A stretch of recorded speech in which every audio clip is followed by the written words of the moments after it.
Good morning, Chairman. We're now live. Good morning. I would like to welcome everyone to the business of the Highways and Transport Scrutiny Committee meeting. My name is Councillor Thomas Sneath. I am the chairman of this committee, and to my right is Councillor Bailey Robinson, the vice chairman. Can I remind you that the audio-visual feed for this formal public meeting is being broadcast live via the County Council's website, and all your comments will remain accessible online. There are no fire drills planned for this morning, so in the event of the fire alarm sounding, please leave the chamber through the rear doors, exit through reception and assemble at the front car park. Please have all your mobiles, laptops and iPads set to silent mode. The hearing loop is now activated. Requests to speak will be collected and announced by the Vice Chairman. I will try to ensure that everyone has equal opportunity to ask questions and make contributions. I would appreciate contributions to be clear and concise and ask that you indicate early when you wish to speak. We now move on to the formal agenda. Item number 1, Andrew, do we have any apologies or replacement members? We have received apologies from Councillor Jane King with no replacement. Thank you. Thank you very much. Moving on to agenda item number 2, declarations of members' interests. Do any members wish to declare any interests? No. Moving on to item number 3 is the minutes of the previous meeting of the Highways and Transport Scrutiny Committee held on the 8th of December 2025. This item is to approve and sign the minutes of the meeting of the Highway and Scrutiny Committee held on the 8th of December as a correct record. The minutes can be found on pages 5 to 14 of the agenda pack. Do we have a proposer? Councillor Reeve and a seconder? Councillor Sheard. Thank you very much. We'll now take that to a vote. All those in favour, please raise your hand. Any against? Anybody abstentions? Thank you. Those minutes have been agreed as the correct record, and I will sign them at the end of the meeting. Item number 4. This item is to approve the previous minutes of the Highways and Transport Scrutiny Committee held on the 15th of December 2025 as an accurate record of what took place. The minutes can be found on pages 15 to 24 of the agenda pack. Do we have a proposer, please? I'll propose. I'll propose those. Do we have a seconder? Councillor Sheard. Thank you very much. All those in favour, please raise your hand. Any against? Any abstentions? One abstention. Thank you. Those minutes have been agreed, and I will sign them at the end of the meeting. Item number 5 is announcements by the chairman, executive councillors or lead officers. I have no announcements. Do we have any announcements from the executive councillors? No. And do we have any announcements from any of the senior officers?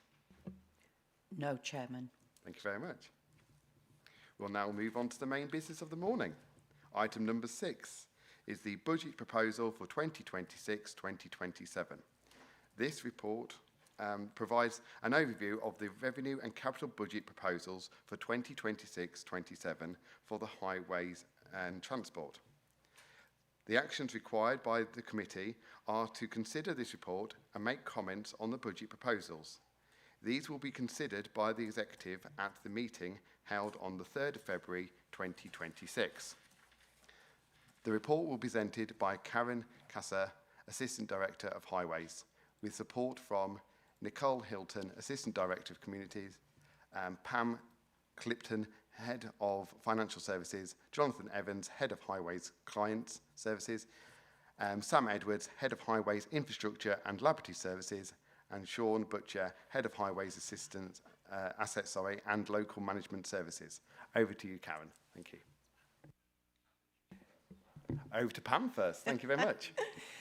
Morning. Thank you. Thank you, Chair. So I'm going to introduce the paper and then pass across to Nicole and Karen to talk through the service implications specifically. So the Council published its proposed 2026-2027 budget on the 6th of January, and a link to that full Council budget is incorporated at the back of this report. The executive is required to undertake consultation through the scrutiny committees and with the public on that budget, and this report in front of you forms part of that consultation process. Section 1.1 to 1.4 provides the background that the Council has worked through to bring to the budget proposal to you. February 2025 was our starting point when we set the medium-term financial plan, which included the year 26-27. At that point, there was a forecast deficit for Lincolnshire County Council, and we instigated then a full review of all revenue and capital spend for LCC. The outcome of that review on the Highways and Transport Scrutiny Committee is contained in the report today. I'm happy to take any technical questions at the end on the finances, and I'll hand across to Nicole first to go through the transport. Thank you, Chair. Thank you very much. Good morning, committee. So as Pam's already highlighted, this gives you a view of the strategic budget proposals, and where Karen and I are going to focus is those areas that are specific to this committee. So for transport services, for the revenue, there's a 2.6 cost increase for home to school transport. Members of the committee will be already aware that this is a demand budget in delivering services for home to school travel under the policy for LCC, and the increased demand continues to reflect price and activity increases in 25-26 of 1.3 million. Educational travel across the country has had a high degree of publication and exposure, and is a national issue for local authorities, particularly with regards to special educational need delivery. There's a variety of economic challenges that impacts upon this. There are issues of fuel increases, vehicle prices, including parts and maintenance, drivers' wages impacted upon the national living wage, national insurance, and also the complexity of living in a large rural county with lower levels of market competitiveness. The service continues to be managed under strong governance following the 3-year transformation plan, and embedded practices continue to be proactive in undertaking comprehensive route optimisation reviews, market engagement and tendering exercises to ensure best value is achieved and financial risks are minimised. Pupil growth in eligibility for transport and mainstream pupil projections, including special educational need, continue to reflect the demand for more specialist needs across Lincolnshire, and we'll see an increasing budget requirement of 1.5 million. We await the release and publication of the school white paper, which we're hoping to be in February or March, which will set out the SEND reforms in spring 2026. However, financial efficiencies through the delivery of the transport activities of route optimisation retendering will secure savings in 2026-27 of approximately £1 million. Since 2021, pupil numbers have risen by 8.5% across Lincolnshire, with day special service pupils up by 32.2%. Transport route reviews and contract optimisation activities have stabilised transport per mile to 23p reduction when comparing to prior activity this time last year. Thank you. Good morning, Chairman. Good morning, councillors, and good morning, residents. From a highway budget perspective for 25-26, we, through our income generation, have been able to present a balanced budget. Moving on to 26-27, we are... Sorry, apologies, my screen's not moving. The overall position for highways in 26-27 is a budget increase of 3.662 million. This is made up from contract inflation, which is currently running higher than CPI in the RPI figures. So an additional average of 4.5%, which has resulted in an additional cost of 2.2 million. What we have seen over the last 3 consecutive years, the highway services experienced budget pressures, within our statutory fault response service, particularly where it's related to drought damaged roads, etc., and the repairing of those, and our statutory response to making sure that they are safe. We have been reflecting a pressure of 1.5 million, which is then through the additional 3.662 million is covering off our pressures for next year's budget. Thank you.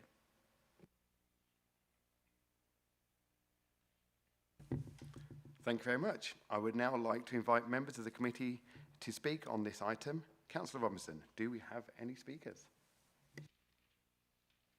Councillor Reeve. Thank you. You mentioned that the cost per miles has been reduced by 23 pence for these transport activities.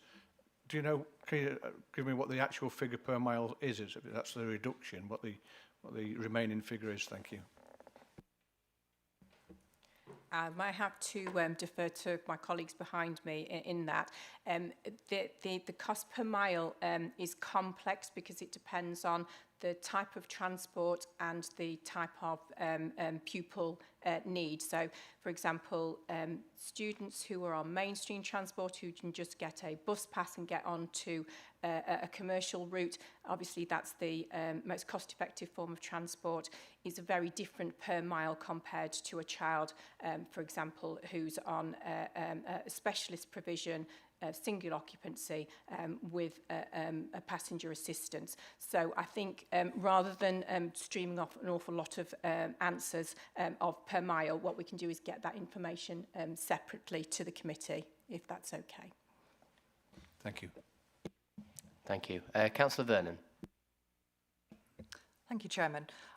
Before I go into my comments regarding the actual highways budget itself, I would like to propose deferral of this item. Over the weekend and over the last few days, there have been various social media posts from our leader stating that the budget is not going to be at 4.99% and will in fact be coming in lower. With that in mind, I question the point of what we're looking at this for, because clearly the figures are not going to be as they are now. I think it shows a lack of respect to the scrutiny panel as a whole when we don't know what further changes will be submitted or put forward, and I think it's disappointing that we're at this point when we should be here scrutinising this budget when clearly they're not the figures that will be put forward. Thank you. Okay, Councillor Grantham. Yeah, thank you very much for that. Just looking on page 28, paragraph 2.9, obviously you're on about the CPI model. I'm just wondering, is that the old CPI model that we're using, or do you think we can establish a new CPI model to contrast any costs that go above inflation? Thank you, Councillor Grantham. I'll just defer to my colleague, Jonathan Evans, Head of Highways Client. Thank you, Karen. So it's worth making clear within the document there, we're saying that people know of CPI and RPI as sort of an index. Within our term service contract, we have a bespoke set of indices. So we don't use our CPI and RPI. We're just saying that the average figure for the last year is 4.5%. The figures that we use are the building cost indices, and they're sort of a unique set of ones that are targeted for the work we do. So stuff like fuel, labour, metals, construction, they're really unique to the set of work that we do across the term service contract. Throughout the year we monitor them, and when we put forward our pressures, we're trying to predict what will happen from April onwards. The figures that we've set at 4.5 is just showing what's happening in that sector. They're updated annually, and that's when we uplift the prices. So this shift to allocating this budget out is done once annually, and that will take us through the majority of next year. Hopefully that's clear. Thank you. Thank you. Councillor Wright. Thank you. Yes, obviously Councillor Vernon put a proposal forward, which I'll second. I've also seen the media with regards to the fact that these figures are now incorrect. In fact, the leader announced it as a scoop, sealed with a kiss to the member of the public, that he told before us that it will not, that these figures will be incorrect, as the council tax rise will not be as consulted on. So therefore, that, as Councillor Vernon said, it therefore makes a mockery of the figures we're seeing today. So I second the call for deferment. Well, we've had a mover of Councillor Vernon to propose it to be deferred, and it has been seconded by Councillor Wright. We can either discuss the changes, or we could just go straight for a vote, which I think would be a wise idea, because if we are going to defer it, then it seems no further going further with any further discussions. As I say, it's been moved by Councillor Vernon, and it's been seconded by Councillor Wright. All those in favour of a deferment, please raise your hand. Those against? Any abstentions? Okay, that has fallen, so we'll carry on with the debate. Thank you very much. Thank you. If I may just ask a few questions. So just in relation to the TTRO income, it's based on the current revenue. Is there a contingency just on the, based on that, just if the commercial activity slows down? Again, I'll defer to my colleague, Jonathan Evans, Head of Highways Client. Thank you, Councillor Robinson. In terms of the TTRO income, I think we spoke about it a couple of times, and it is referenced in the report. We try and set the income target at a level that we think is reasonable or realistic. There's always a risk that when we set an income target and we don't achieve it as a council, that we end up creating a bigger risk in that we can't afford that income or lack of, and we've set it low. What we've been doing over the last 6 to 9 months, working with the finance team of County Council, is trying to look at our recent history of where we've received income in surplus of this. We think this figure is correct as of now, best of what we know. What we don't know is if there's a recession or something in the market that will stop housing development or stop utility sectors doing more work. If and when that would occur, we'd be reporting through the council, and we would look to acknowledge in year that we've got a budget pressure, and I guess as a wider council then we try and resolve that through either use of contingencies or use of underspends in other parts of services, and maybe highways can try and self-serve if that becomes an issue. Okay, but it is a sort of realistic target that what we've got right now. Okay, yeah, that's fine. Yeah, so, and then just in relation to the streetlights, so that's coming up with savings, converting them to LEDs. What are the long-term savings on this in future budgets? How much of the network has this been installed on? And if we are to install it on more of the network, what further savings could look like? Okay, over the last 10 years, we've been doing an LED switch-out programme. We've done this last phase of the work. We have gone through it 80%. We are, to determine our savings is the energy rates, to be quite honest with you. So whilst we are going through, and like I say, we're 80% through, we're already seeing the benefits, which is reflected in the paper of the savings. And I suspect going forward, we'll adjust our savings within the papers as we report them. We are almost there complete across the network, and like you say, we're seeing the benefits already from the LEDs. But yeah, it's been a good investor save project, 80% through, and we're already seeing the benefits. But the bottom line would be the actual charge rates that we receive from the energy company. Yeah, of course, yeah. Is there any timeline for what that last 20% is, or is it just sort of what is our aim for this year? It should be completed about halfway through 26-27. We're really far on with it now. So yeah, almost completed and Balfour Beatties as our provider have been carrying out those works. But yeah, we should be completed in this next financial year. That's brilliant, great to hear. Any further questions? Councillor Clark. Thank you, Chair. We're to discuss the budget today, but 1.4 and 1.5 says we ain't got the actual final figures yet. So what happens if the figures are less than what we expect? Will there be jobs cancelled, deferred? Because when we was at the full council, we was told that there's certain highway jobs that was deferred and cancelled, and we're supposed to be getting a list and we ain't got one. So, you know, it's a bit when you read it, why are we actually voting on a budget that hasn't been finalised yet? I'll take that one. So the usual process is for the government to publish their provisional settlement, which we got around about the 15th of December, and that provides their proposals for funding across all governments. What that enables us to do is pull together, with the work that all the teams have done, the provisional budget that we then take through the consultation process. So this is part of the consultation process. All of the feedback that goes from this scrutiny and all the other scrutinies and the public conversation go back to the executive early February, at which point then there will be the final budget proposals.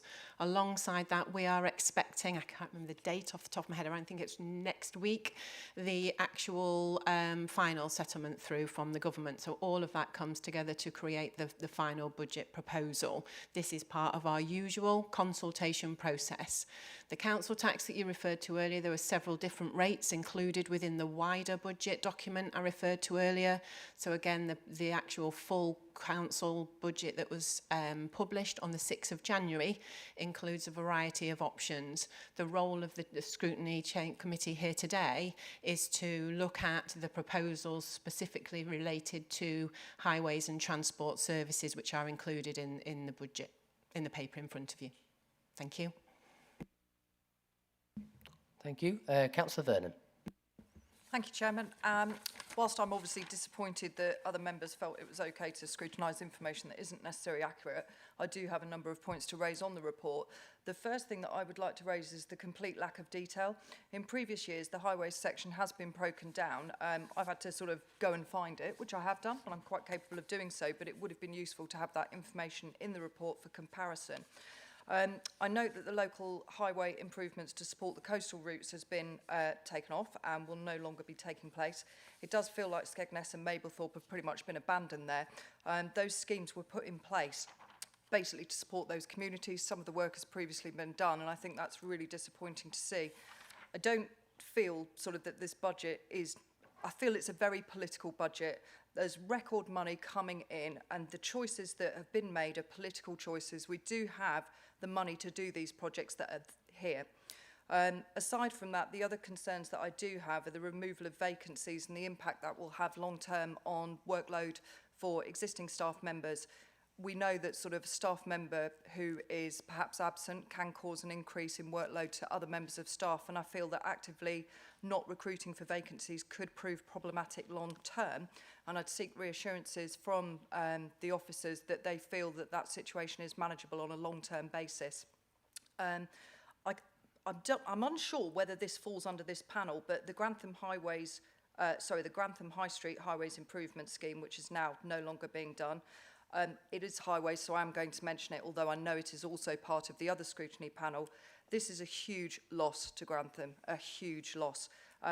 This was about sort of ensuring that traffic would move around once the bypass was completed, and I think it's a great shame that that has been removed from the budget. So, yeah, that's it from me. Thank you, Chairman.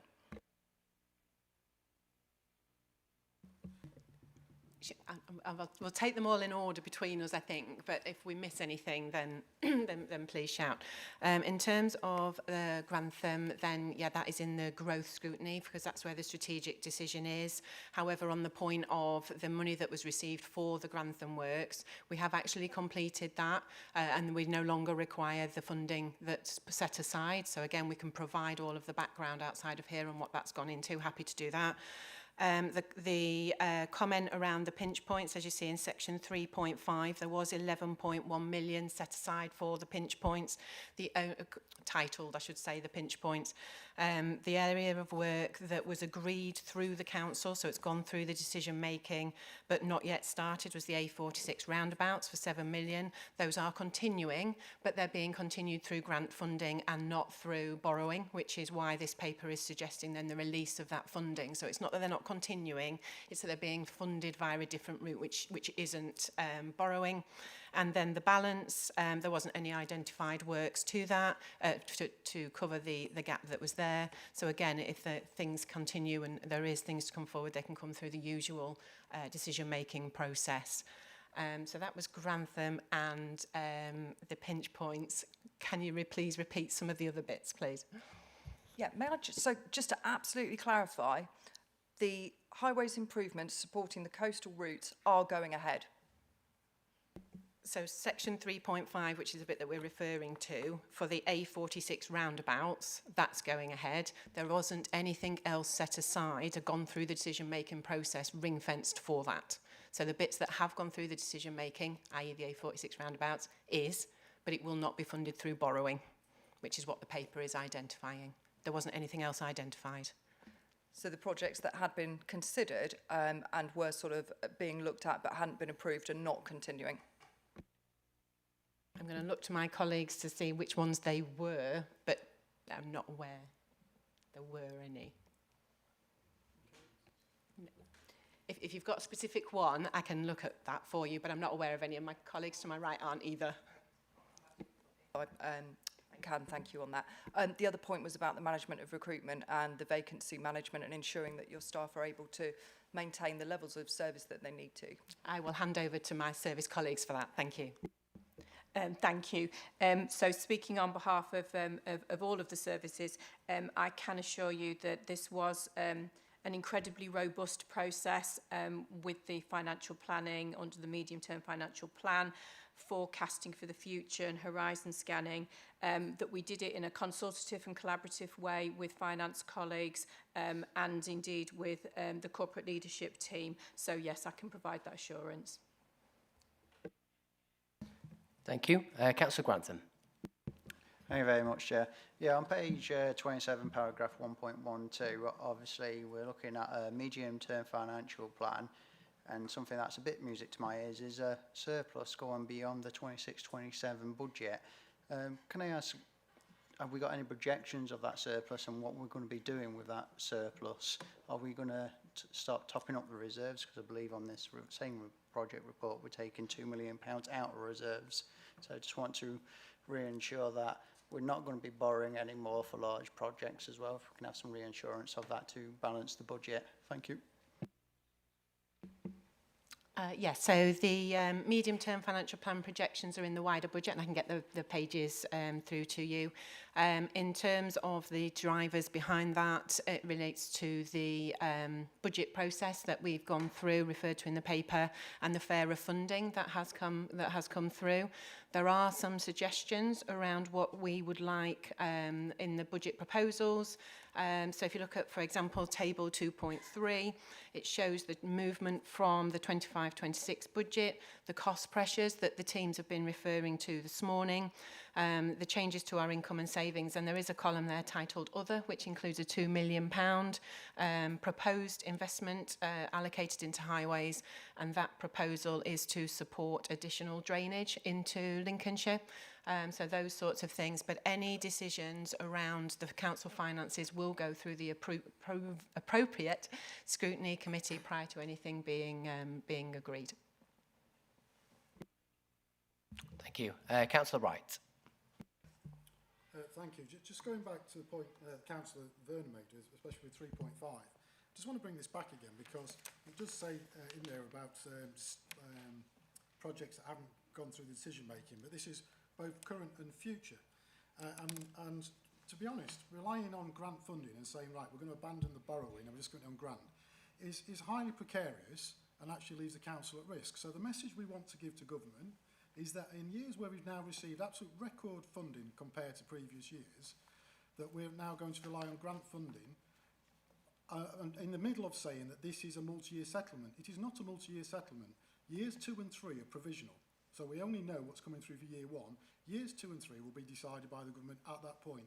It is not set. So we want to send a message that says, whilst just as the point we're receiving more money, we're actually going to be doing less, because I'm afraid 3.5 does refer to the fact that there are potential projects there. Nobody wants to say what they are today, and we're expected to pull them out in the meeting now when this isn't a comprehensive report, which, again, I feel that should have been. We shouldn't have to be looking to other documents when we're actually in a meeting of this committee, looking at the budget for this committee. It should have been included. So I don't agree at all that it's a good position to be looking to say we'll rely on grant funding. So that's not a question, that's a statement. But a question I do have on home to school transport is that April last year I understood that there was to be quite a radical review of home to school transport. So we're seeing increased costs, but I'm not seeing anything at all about whether there was a huge, great comprehensive review. What happens to the potential for radical change to home to school? Because route reviews and all the rest of it, that's standard. So can I ask if anything has gone on in the background from April last year to now to actually look at these increased cost pressures to actually maybe come up with a new way of delivering home to school transport? Thank you, Councillor Wright. Yes, I can confirm with home to school travel, we actually undertook a 3-year transformation programme, which concluded towards the end of last year. It did see significant changes, including a wholesale review of how we deliver every single aspect of home school transport, including a complete service restructure, a whole engagement process with operators, the rollout of a dynamic purchasing system, financial overview, commercial changes to terms and conditions, and indeed the optimisation, the route review and the vehicle review that we're now doing. So that did see significant savings. We can provide that detail to you outside of this meeting if that would be helpful. And obviously all of those changes which were embedded continue to be built upon. That said, it's against a national picture of increasing cost, as already outlined, as well as increasing complexity of need and numbers, particularly in the special educational need. And just to remind members, essentially where transport is we have to deliver operationally whatever comes from upstream. So all the decisions that are made about where children are placed and what their needs are is very much outside of transport's control. So what we do is seek to find the most cost-effective and efficient method of delivering those children to school so that they can fulfill their needs, but also be very mindful about what those special educational needs are. Thank you. Thank you. Well, we were asked to consider the report and make comments on the budget proposal, and I feel that we have made quite a few comments for the executive to bring forward on the 3rd. Do we have any other questions?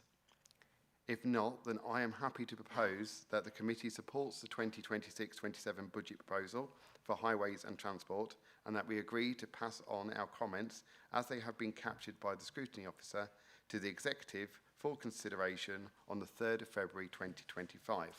Do we have a seconder? Thank you. It's been seconded by Councillor Bailey Robinson. All those in agree, please raise your hand. Anyone against? Any abstentions? Thank you. That has been agreed.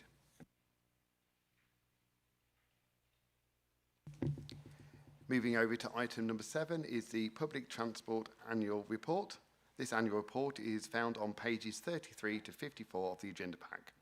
This report seeks to provide committee members with an update on public transport services which are supported by the Council, and also the local bus infrastructure improvements which have been delivered in the last 12 months. It is asked that we consider and comment on this report and to agree any additional comments to be passed on to the Executive Councillor for Highways and Transport for his consideration. This report will be presented by Mike Reid, Head of Transport Services, and Stuart Eccles, Manager of Network Design. Over to you, Mike and Stuart. Thank you, Chairman. Good morning, everyone. So, as the Chairman just mentioned, this report is not a decision report. It is purely here as an update on the progress that we've carried out during the last 12 months on public transport. So, just a bit of background before I hand over to Stuart. In 2024, we developed and submitted a bus service improvement plan. to show how we would plan to spend any grant funding that came forward from the Department for Transport. We were successful in receiving a very nice grant from the DFT, and we produced that BSIP report and that plan using a lot of kind of resource internally under Stuart. And I think it has to be recognised that in producing such a good plan enabled us to generate a kind of a nice contribution from the DFT to the scale of £8.6 million that we wouldn't otherwise receive.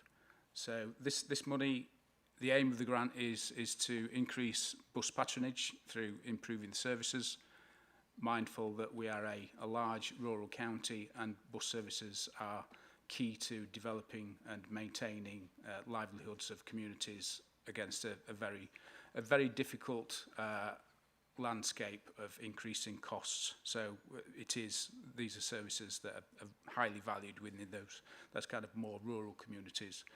But it's not just around the actual bus services.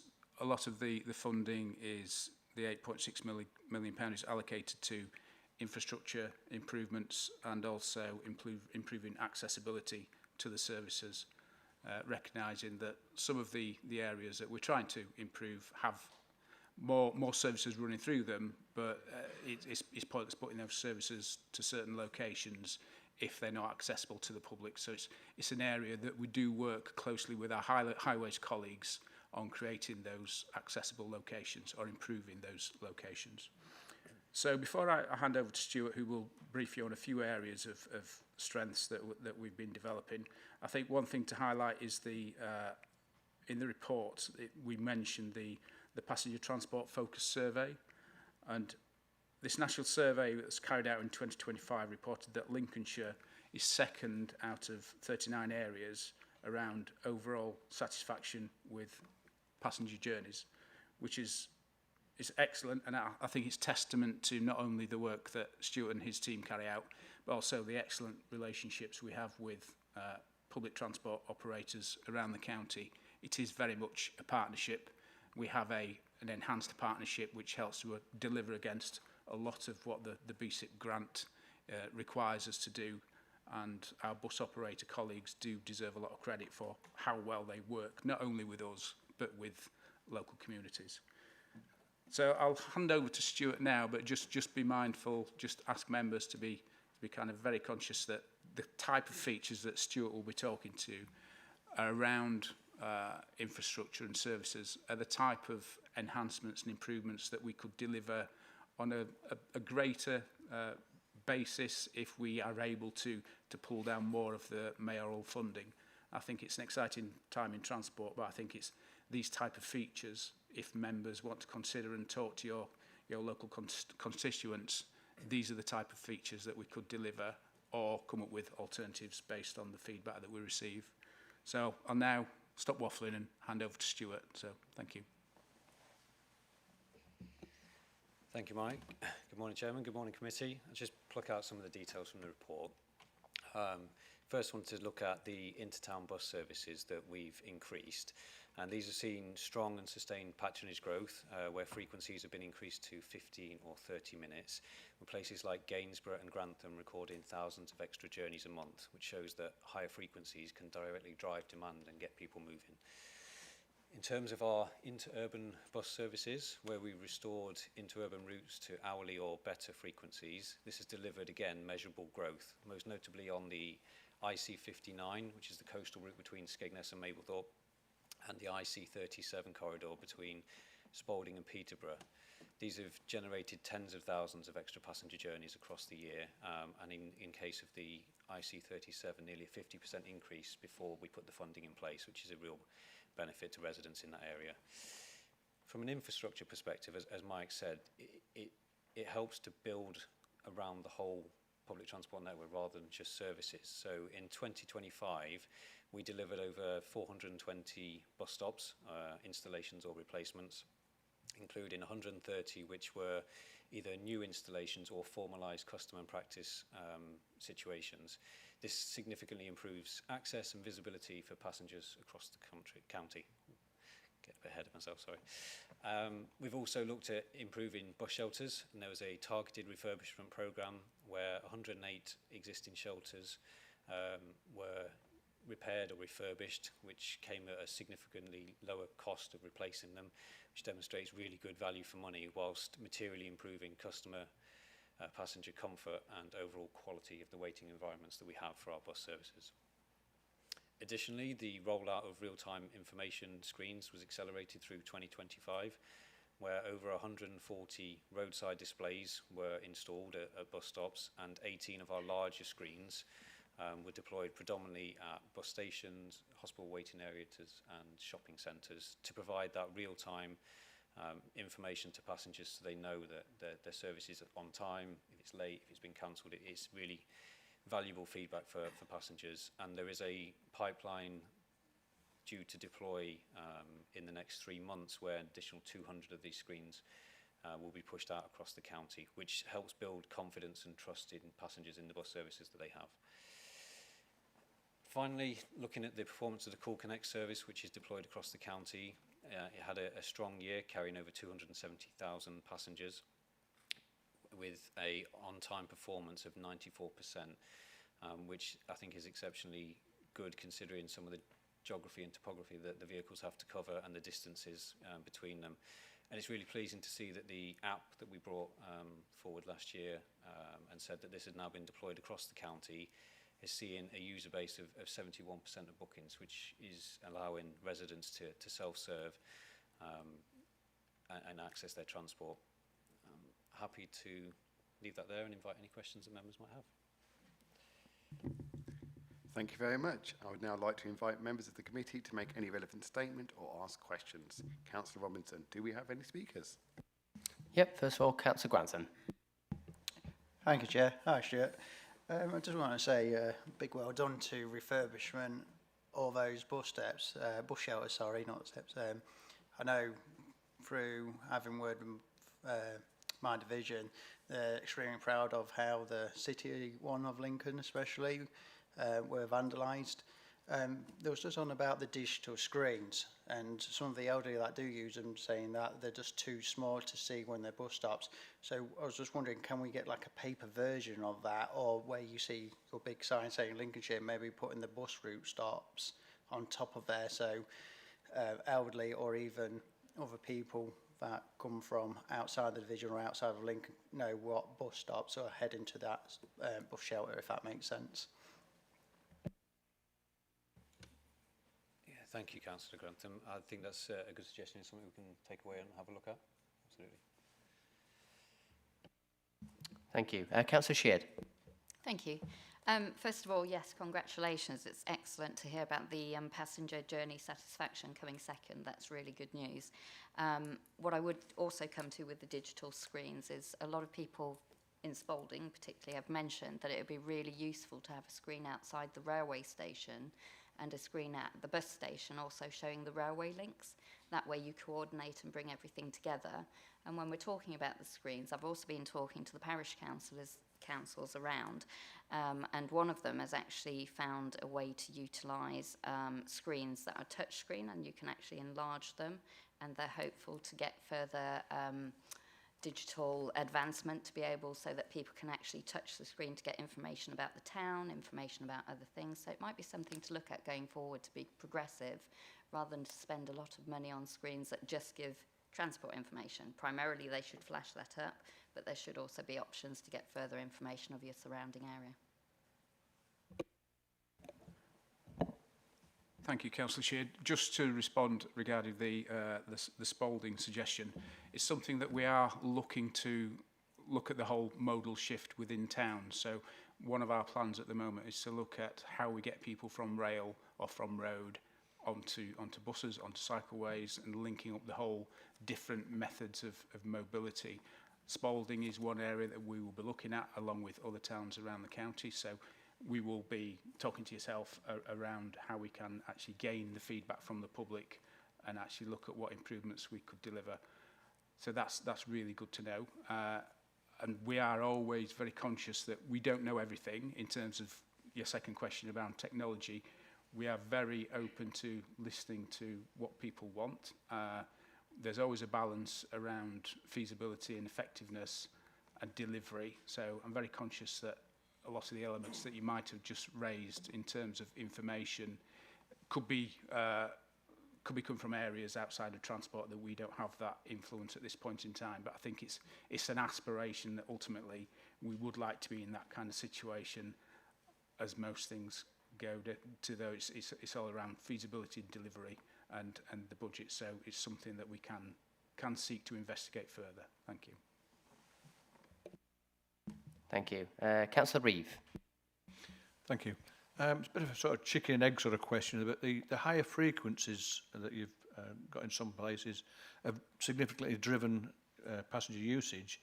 Do we have any evidence to whether it's the higher frequencies that's driven this usage, or the increased cost of personal transport, issues with parking, cost with parking, those sort of things that's actually driven that usage? And secondly, the Scunthorpe to Lincoln-Scunthorpe route is, for many, many years, has been a 2-hourly service, and the last one leaving Lincoln at 6 p.m. That one's not seen no changes for many, many years. And is it something that's being investigated? Thank you. Thank you, Councillor Reeve. Yeah, it's a difficult one to really try and quantify. Is it that single intervention that is making that step change? Because in a space where so many things are changing, it can be difficult to nail it down. Well, we're saying there that we are increasing the frequency, we're also putting in the infrastructure measures as well. So with the bus stops, the shelters and the real time, it's the whole package that I think contributes to that. I think parking is maybe part of that discussion as well, but it is really hard to maybe disaggregate all of those into a single intervention. Yeah, just to reiterate what Stuart said, I think we can gain anecdotal evidence, but there is no true data that will identify why there is any kind of shift, because there are too many different factors at play. But it's something that we will seek to kind of establish if there are more surveys that we can carry out on the ground, which they can be a valuable source of information. So I appreciate it's difficult, but it's something that we accept that there is a bit of a challenge in that area. On your second question, Councillor Reeve, regarding the Lincoln to Scunthorpe issue, I don't believe it's anything that we've discussed or considered recently.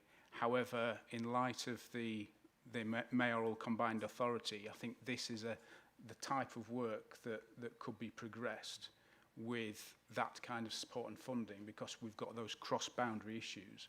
I think this is an example where being a larger combined authority will help us to leverage in some of that funding, that grant funding, and provide benefit not just for Lincolnshire, but for the wider Greater Lincolnshire.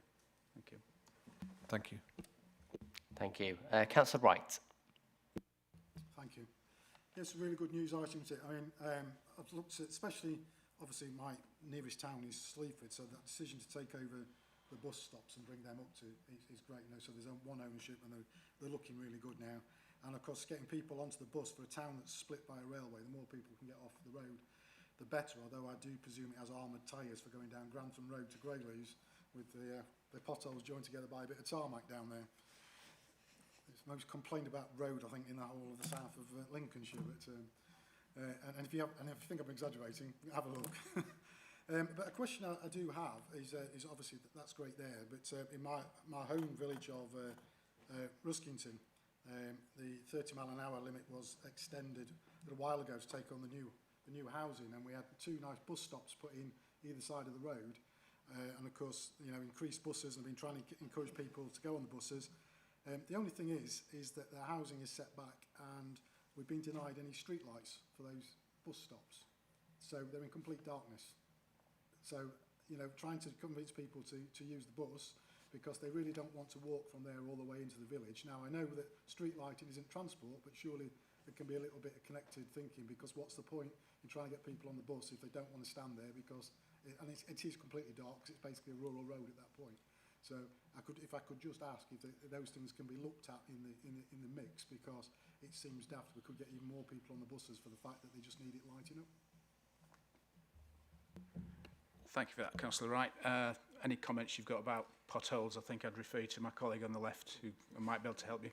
But in terms of street lighting, I think that's a an issue where we will be working closer with Highways colleagues, because it's those intangibles that we wouldn't necessarily think about, that when you bring these kind of issues forward, we can unlock some of that capacity and improve the whole environment, just potentially from providing some transport funding to Highways contributions for street lighting improvements, and it benefits all around. So it's something that I appreciate you coming to us on, and I think this is why it's great to have this kind of open forum where we can discuss these matters, and we will take it away and investigate it. So thank you for that.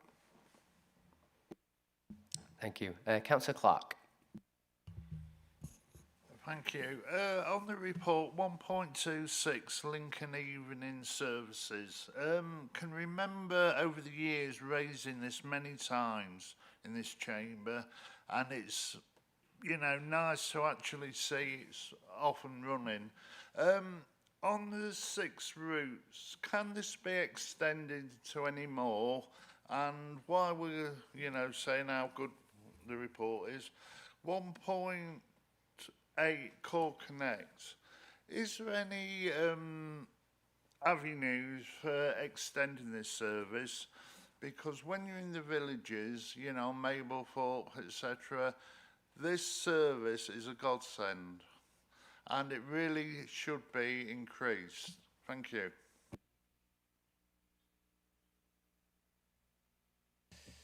Thank you, Councillor Clark. I think the evening service is, like you say, a massive boon for everybody using them, and I think it's something that we can explore to see if there are other options. I appreciate what Mike was saying there around the funding that might come down the line. This is the opportunity for us to assess those situations and see what we can potentially move forward with. This is a great baseline that we've managed to build, and now it's maybe the time to push some of those other topics forward.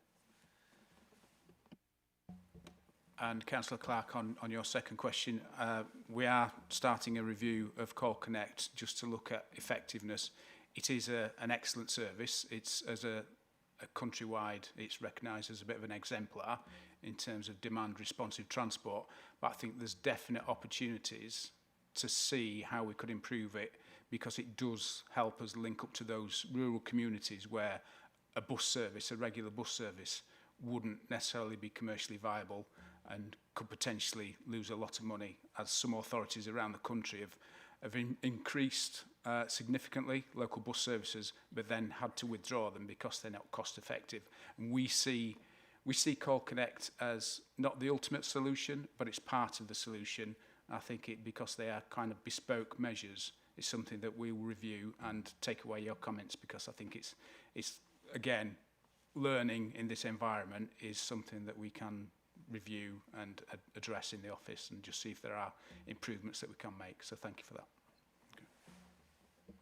If I may, Chair, just to add to that, of course, the ideal place that we would want to be is where the local authority, with support from the Mayor's office, uses this kind of funding in order to be able to stimulate a market and stimulate a passenger cohort, because we can take some of that risk and some of the burden. But ideally what we wanted to get to is such a successful position, for example, like the Lincoln Evening Services, where they become independently commercially viable, so that a bus operator can see that the patronage is sustainable enough in order to make an income from it, and then it becomes a permanent service.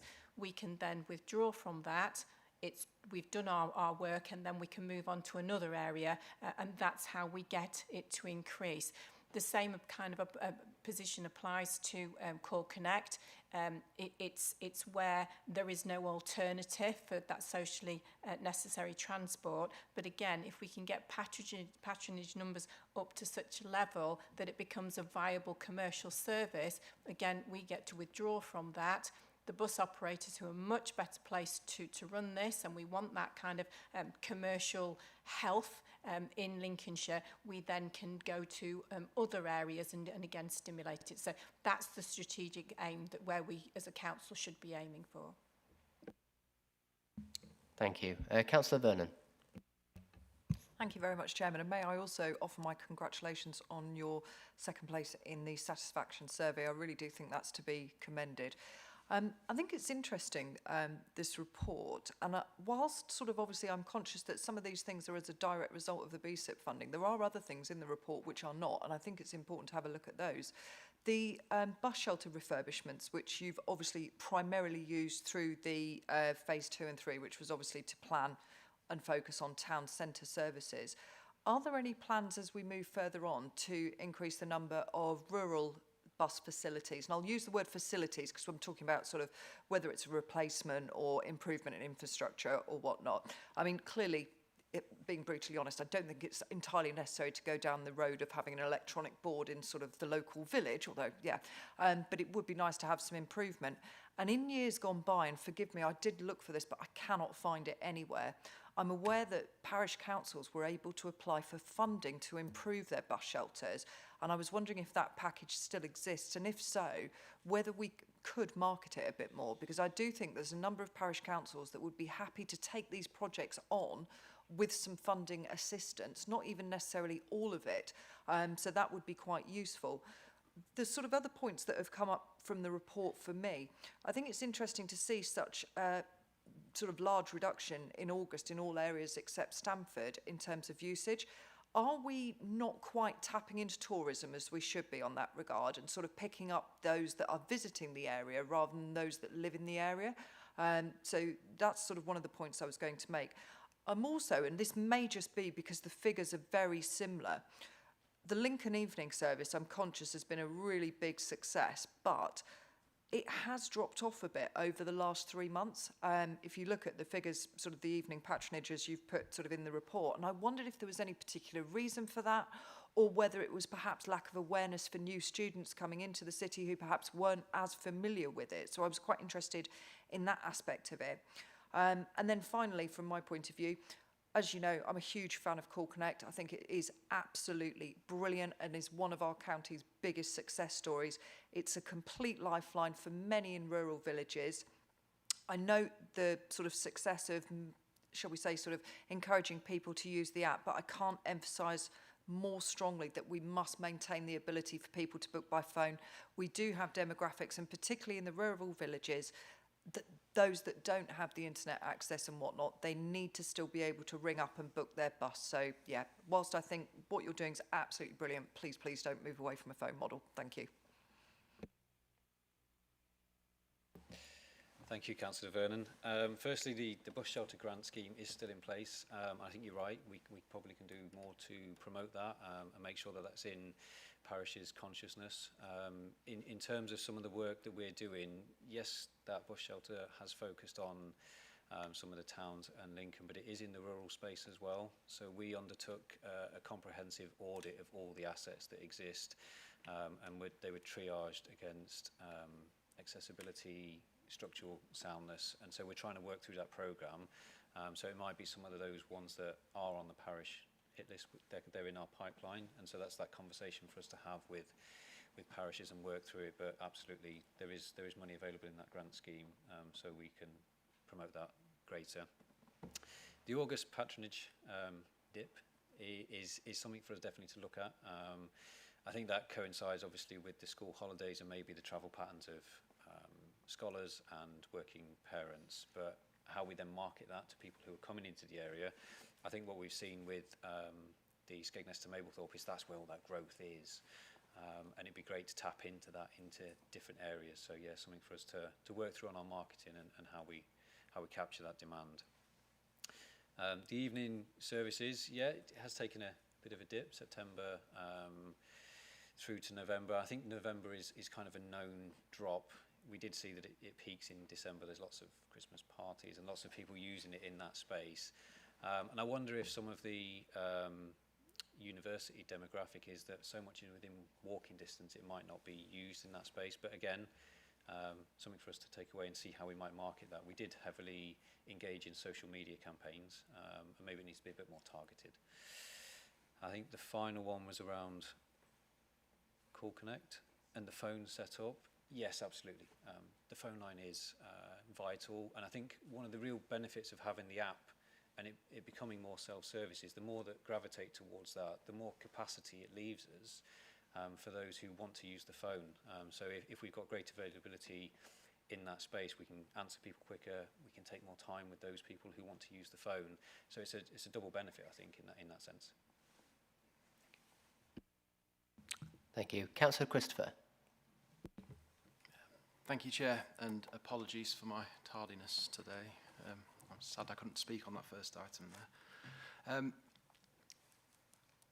91% is great for satisfaction.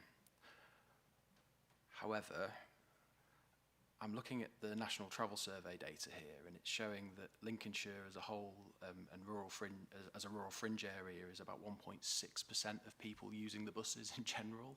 We have a really low output here, being of rural nature.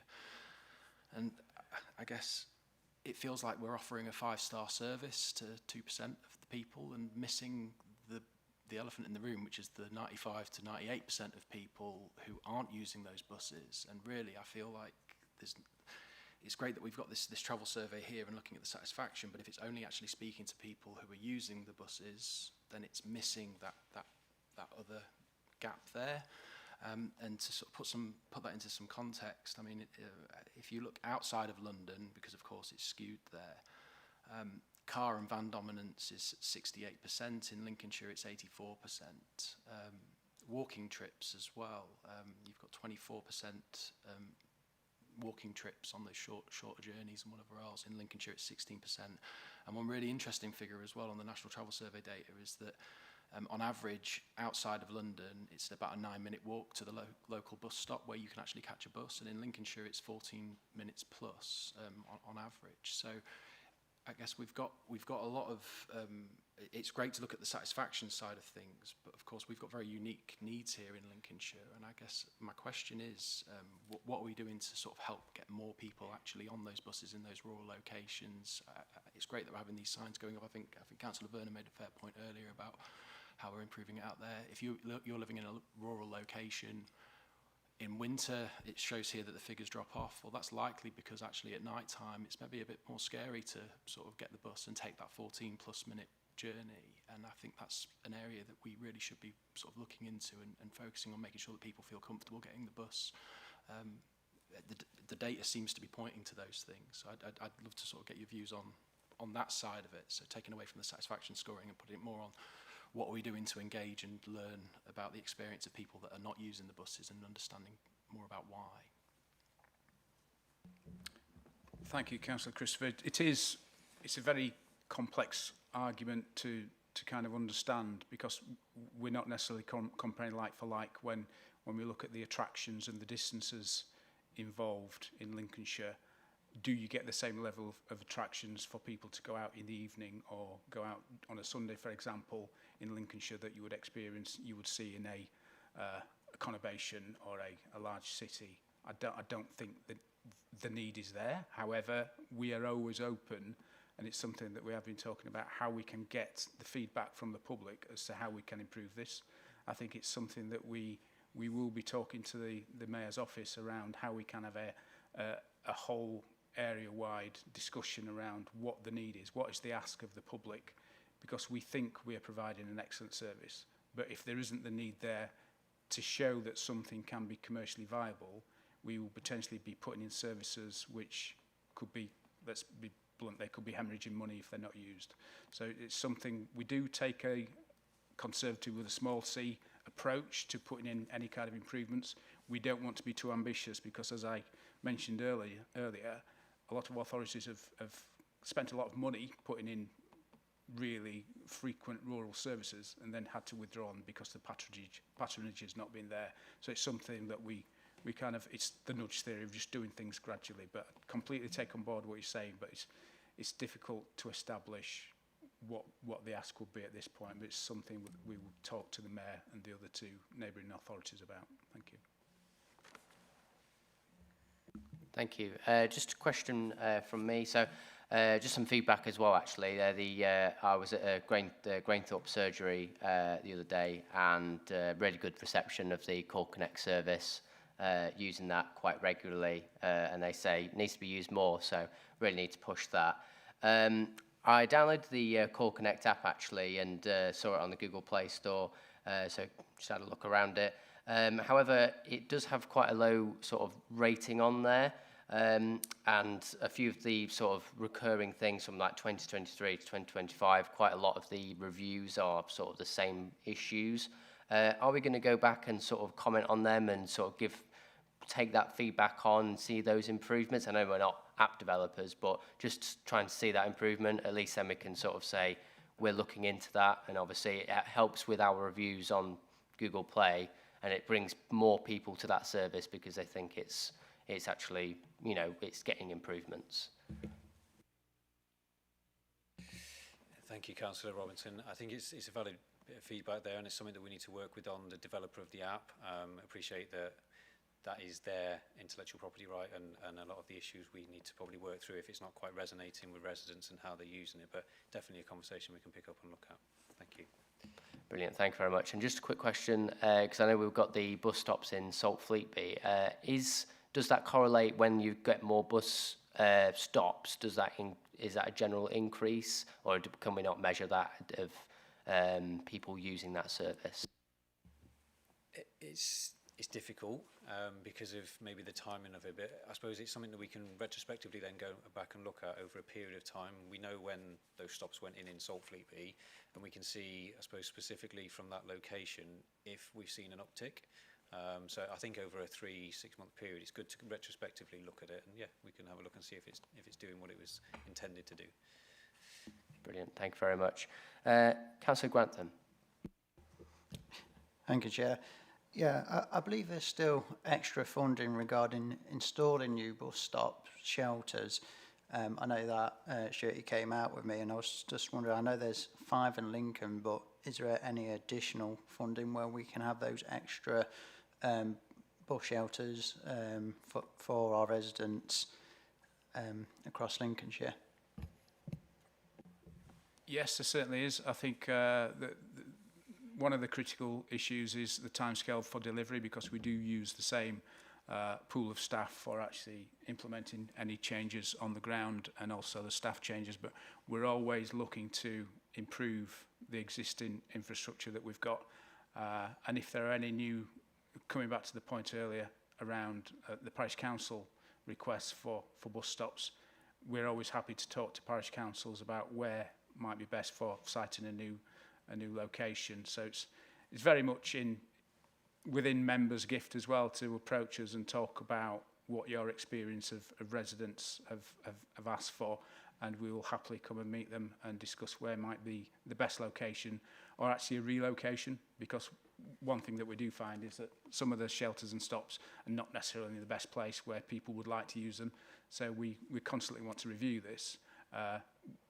We have to be careful and balance the fact that there will be an impact on the service and the operating times for buses, because the situation could occur where we have too many stops and then the whole service, as part of a longer route, might have to be reviewed in terms of timings, which can add a level of kind of complexity for the operator and also create inefficiencies and cost escalation. So it's something that we are mindful of. But obviously, we're there to talk about where these are in the most effective locations in the first instance. So, thank you. Thank you, Chair. I actually wanted to come back to Councillor Christopher's point, if I can, because I just think that's absolutely the nub of the issue for us. You're absolutely right in what you quote to us. And traditionally, we have always been an authority that has been focused on the road and the tarmac and the car, as opposed to all the different modes of transport, because that's a harder one to crack with in all reality.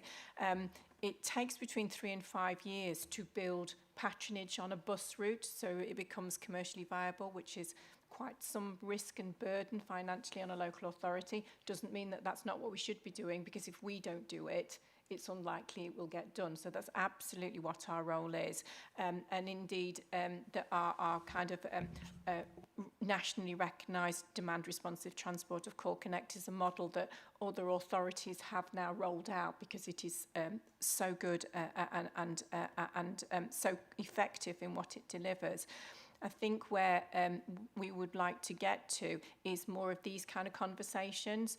So I won't take up too much more time at this scrutiny, but I think this is exactly the kind of conversation that officers need to understand and hear from yourselves as to what do we want from our public transport as we move into a different era, as we now have a mayor who's got ambitious plans about what they would like to see with public transport, and with the support of a portfolio holder.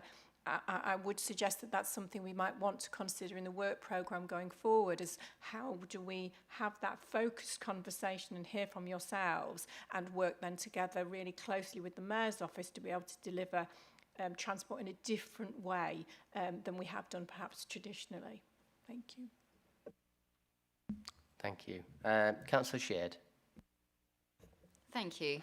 I was just going to come in on that point because, yeah, at the Morality, Dame Andrea has actually last week just created a rural transport group. We were down in London talking to a lot of key players across the country who have already been doing investigation work as to how best rural areas can be supported by all forms of transport. So we are hopeful in coming back together and gaining information from all aspects so that we can't duplicate, we don't waste money duplicating. We've also got a considerable amount of the public already contacting us about their concerns and how they'd like to see it shape.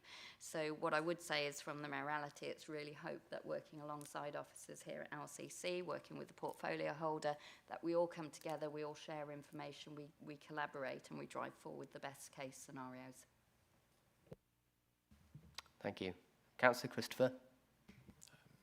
Thank you, Nicole and Councillor Sheard. Yeah, I agree. I mean, really, it's about having those difficult conversations with the people that are unhappiest, where you'll find the wisdom that's hopefully going to guide change that's going to benefit everyone, hopefully. I did have just one more point as well. So it mentions in here about the £3 fare cap as well, and my understanding is that the funding ended in 25. So obviously there's a concern around that with regards to if we end up 27 and there's no funding from national government, that could actually impact then our ability to fund that ourselves, and therefore that could see less patronage if it's going to be more expensive or costly for passengers as well. So I'd just like to get people a bit of a view on that, just to what the concerns might be, if any, if we've got something in play for that. Thank you, Councillor Christopher. I think the national scheme is, you're right, funded until 2027, and I think it's an open discussion as to what lies beyond that, and whether it is again a national funded scheme or that it's something that comes back to a local dynamic. And again, that might be something that we discuss with the combined authority. Is that an opportunity to deliver it? So there's no real straightforward answer in that one, but I suppose the national scheme that exists there now under the £3 is until the end of the next financial year. That's it for questions. Thank you, Chairman. Thank you very much. Some excellent points there. I've made a few notes, but Councillor Sheard, absolutely fantastic. We do need to link all our public transports and promote each other, not just in Spalding. We need to do it with anywhere that we have both rail and bus services. Boston again, and have some signage to show people where they can go from one to the other would be brilliant. Councillor Wright, excellent point about street lighting. We need to make sure that people feel safe at the bus stops, and and everybody that's on the side of the road is brightly lit up and identified. Councillor Vernon, again, parish councils would love funding towards bus stops. I know there's quite a few bus shelters in our area, and I'm sure every other member in here has bus shelters that need repairs, and if there is any funding that could come forward, I'm sure the parish council would love to match it and make it a lot better. As we've no further questions, I'm happy to propose that the committee is satisfied with the content of the report and has been assured on the works of Lincolnshire County Council on public transport services. I ask that our comments, as they have been captured by the scrutiny officer, be shared with the Executive Councillor for their consideration. Please could I have a raise of hands, all those who agree? Wonderful. Just checking, anyone against? Any abstentions? Thank you very much. That has been agreed. We now move over to item 8, which is this winter service interim report. This interim report is on page 55 to 62 of the agenda pack. This report seeks to provide committee members with an update of the current performance and delivery of the winter service in the season so far. The committee is asked to consider and comment on the interim report and recommend any changes or actions to the executive member of Highways and Transport. The report will be presented by Jonathan Evans, Head of Highways Client Services, and Claire Dixon, Policy and Strategic Asset Manager. Over to you both. Thank you. Thank you, Chairman. So this is just an interim update on the winter service. It contains a lot of data about the number of runs we've done, where we've salted on the precautionary salting network. It's in line with the policy that we've already brought to the Scrutiny Committee, which comes annually. This is just an update paper that comes as a mid-term. So within the paper, you'll see lots and lots of data about the runs and what we've done. But I did want to just start by taking this opportunity to thank the gritter drivers, the contractors that do the work, and the TCL, who's part of the technical company of the County Council, for maintaining our gritter fleet.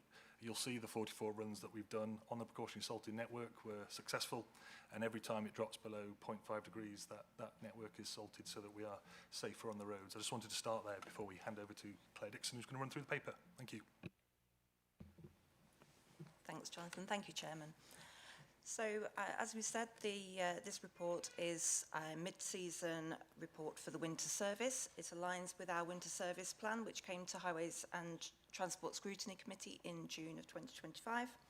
And the winter service plan sets out that the service will prioritise 3,018 kilometres of Lincolnshire road network, forming the precautionary salting network, which includes strategic A and B roads, links to all main villages, access routes to NHS hospitals, treated links within 500 metres of primary and secondary schools where feasible, and connections between railway stations, bus stations and the treated network. We operate 43 gritters, which are strategically located across the county, with 4 spare. Our salt levels are maintained in accordance with the National Best Practice and Department for Transport guidelines, which state that we have a minimum of 25,000 tonnes at the start of the season and a minimum of 15,000 tonnes available throughout the season. So for this winter season, we started with 29,297 tonnes, and at the time of preparing the report, which was the 13th of January, we have 19,309 tonnes remaining. A mid-season restock of 502 tonnes took place pre-Christmas to Sturton Depot, and we are currently restocking at Sturton, Willingham, Ancaster and Pode Hole. An annual restock will take place in the summer when the prices fall. I just want to note that I have noticed a very small error in the report relating to the 24-25 data, which should state that there were 2 snow days for that season rather than 0. So my apologies on that. So for the winter season of 24-25, the authority carried out 71 precautionary salting turnouts using around about 18,197 tonnes of salt, and there were 2 snow days. At the midway point of this season, 44 runs have been completed using 12,314 tonnes. We had 2 notable cold spells, one in November and one as we entered the new year, where we carried out twice daily salting on most days. Between the date of compiling the report on the 13th of January and today, we have had 1 run. So it's been quite mild since the report was put together. As expected, following these cold spells, there has been an increase in requests for grit bin refills, where 164 requests have been received, and we have also replaced 6 bins due to damage. A total of 65 requests were received from parish councils for our 1-tonne salt bags, which follows an advert sent in summer to gauge interest. And finally, to date, we have had 21 requests for additional roads to be added to the precautionary salting network, and in accordance with the winter service plan, these will be reviewed by the network resilience team during the summer assessment period. That concludes the update. I am joined by my colleague today, Darryl Redford, the network resilience manager, who will be on hand to answer any questions. Thank you. Thank you very much for your introduction. I would now like to invite members of the committee to make any relevant statements and ask questions. Councillor Robinson, do we have any speakers? Yep. Councillor Reeve. Thank you, and thank you for the report. This winter there's been a couple of occasions when first thing in the morning there's been lots of vehicles end up in the dike, crashing in different things for various reasons. On those occasions, I think it was when there was rain forecast for later in the evening on a frosted surface. I don't suppose there's anything we can do differently about that, but do you think that there's a certain complacency within motorists that it's always going to be gritted and it's always going to be okay? And do we have any plans to sort of let people know? I mean, it's quite obvious whether the road has been gritted or not, but people seem to think that it hasn't been gritted, it's because it's not frosty. It's a bit of a catch-22 situation, but is there anything we can do around that? Do we have any plans around that? Thank you. Yes, thank you, Councillor. I think one of the big statements for this year is that it has been extremely wet. And obviously, if there's no water, there's no ice, but if there's a lot of water, there is a lot of ice. And we have struggled with that. And one of the reasons that can happen is that when you're salting, we can get more rain and more runoff, and that's why we've had a lot of double runs. I think if you notice, we've put a lot of salt down compared to the amount of runs we've done.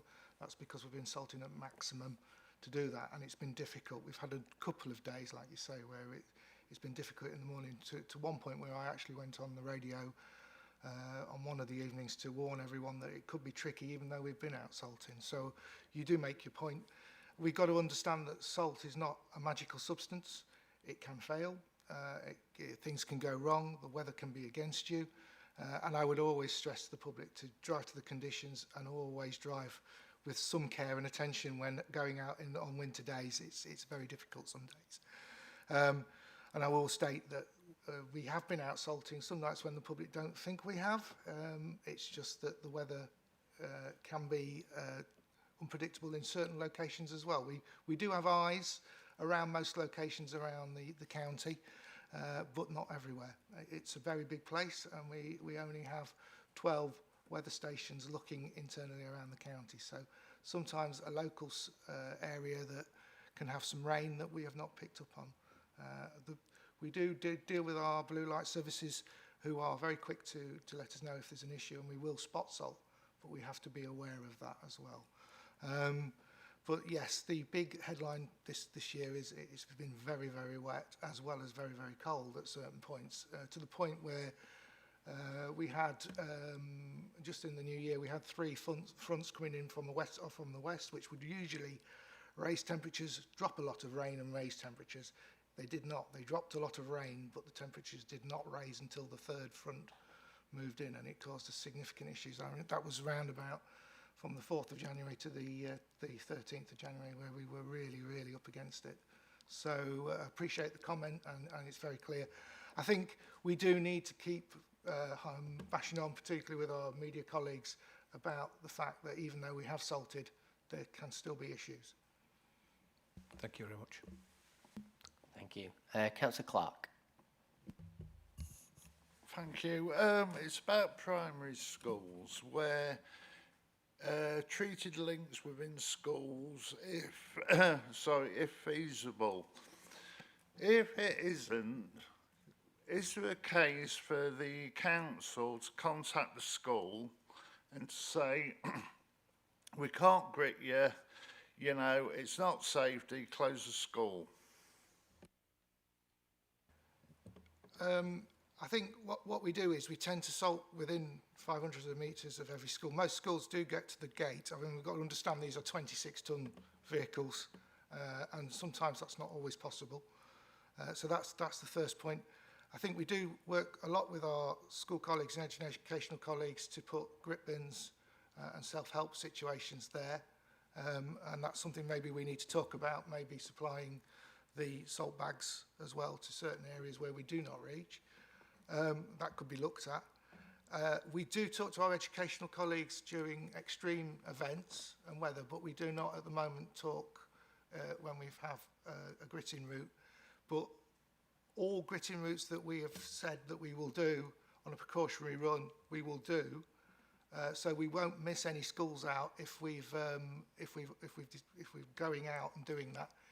If we've picked them up on the routes already. So, yeah, we don't not salt every school if we're out salting that night. We will do it. So yeah, I think it's a question of those schools that we don't reach quite up to the gate. Maybe we need some discussion with supplying a little bit of salt, but that's something that we need to talk to internally, and that's something we can discuss. Thank you. The only point I'd just add there in relation to Daryl's response is, if you're aware of any school locations that where you feel that isn't done, happy to feed that in. I sent a message out last week to the Highways and Transportation Scrutiny Committee. We're about to start a project which is looking at future policy and optimisation of that. If there's any locations that we aren't picking up, we're keen to know about them, and we can even adapt the policy within a remit of sort of budget affordability, and that's the conversation we want to have over the next 12 months for setting a new winter service plan in the winter beyond the next one, because it's going to take that time to adjust the policy and then optimise. But if there's any specific locations where you feel that isn't applying, Councillor Clark, we're keen to hear about them. Thank you. Sorry, thank you. Councillor Vernon. Thank you very much indeed, Chairman. One of the key points that I want to make, which I think is sort of perhaps not visibly noted, even though it's in the report, but I really think we should really emphasise this. You guys have been out on Christmas Day, you've been out on New Year's Eve, and I really want to thank you for what you've done there. I don't think enough members of the public are aware of that, and I would like to see that promoted more. Certainly I saw a post, and I've just tried to find it, but obviously I can't find it because I'm looking for it, which was the one that you put out in between Christmas and New Year, or possibly at the start of January, which was a sort of, be careful, we are gritting, but this isn't going to work because it's still raining and it's going to freeze. Now, I appreciate that every department in Lincolnshire County Council will think that they are the most important department. Of course they do, we all do. But with those sort of posts, is there a possibility of you being able to pin that post to the top of the Facebook page so that that becomes more key for that moment in time? The reason I say is sort of obviously, I don't know if you ever look at the County Council Facebook page, but you can have upwards of 12 to 15 posts a day. So something of that significance is then lost by the time somebody actually goes to look at it. So I think that would be really useful. The other point that I do want to make is that you have a great profile with your gritters, with the naming of them. I love it. And we do look out for them as we go about our day and whatnot with my daughter. I know. But we used to spot Eddie Stobart lorries as well, so shush. But in all seriousness, literally, I would absolutely be like, oh, you're in so-and-so today, this gritter's on its way. It's all about raising awareness, and if you can encourage people to buy into what you're doing, they're going to look for the gritters, they're going to see whether it's gritted, which in turn sort of comes back to Councillor Reeves's comment about the visibility of the gritters, because quite frankly, most of them are out while we're all asleep, and that is the nature of the job. So I think what you do is absolutely brilliant, but we probably need to help you by promoting you a bit further ourselves. Thank you. No, thank you for those kind comments. I think one of the things is you become blinkered when you work in the area that you are just trying to get the job done. And we are out a lot. One of the big questions I always get from the members of the public is, we never see you. Well, that's because it's 2 in the morning. So, you know, I don't really want to put the flashing lights on and beeping my horn as I go past people's houses. I don't think that would go down well. So I think we might be having a different conversation this meeting. I think one of the things is I work closely with our media guys, Tony Carter up there. We work very, very closely and do push those messages quite a lot. We will take on board what you've said there about pushing them more. I did interject on that day in question because it was abnormal. It was a really, really strange set of weather events, and I think that's something we've got to get across. We're dealing with weather. It's unpredictable. We've got to understand that my weather forecasts are 95% accurate. That means every 10 days in every season, they're going to be wrong, and we will have to react. So we just need to be aware of that, and the public needs to be aware of that. We do what we can, and luckily we like to be so that nobody does notice us, because that means we've done our job properly and everything's been sorted. So we don't tend to like to get noticed.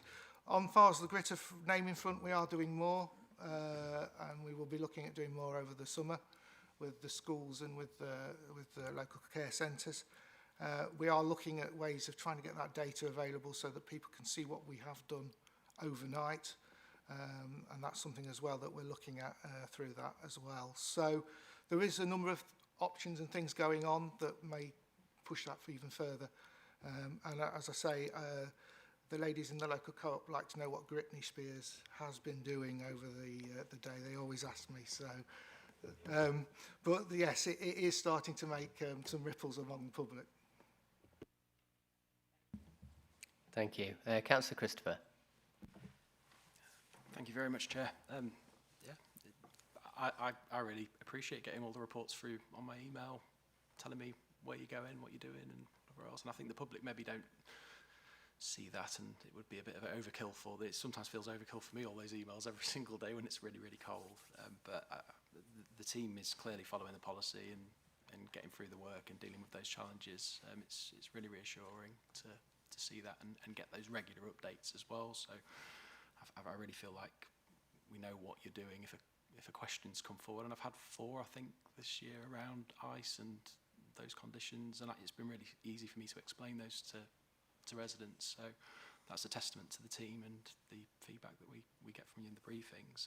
I do have one question, and it relates to the Spalding to Pinchbeck cycle way.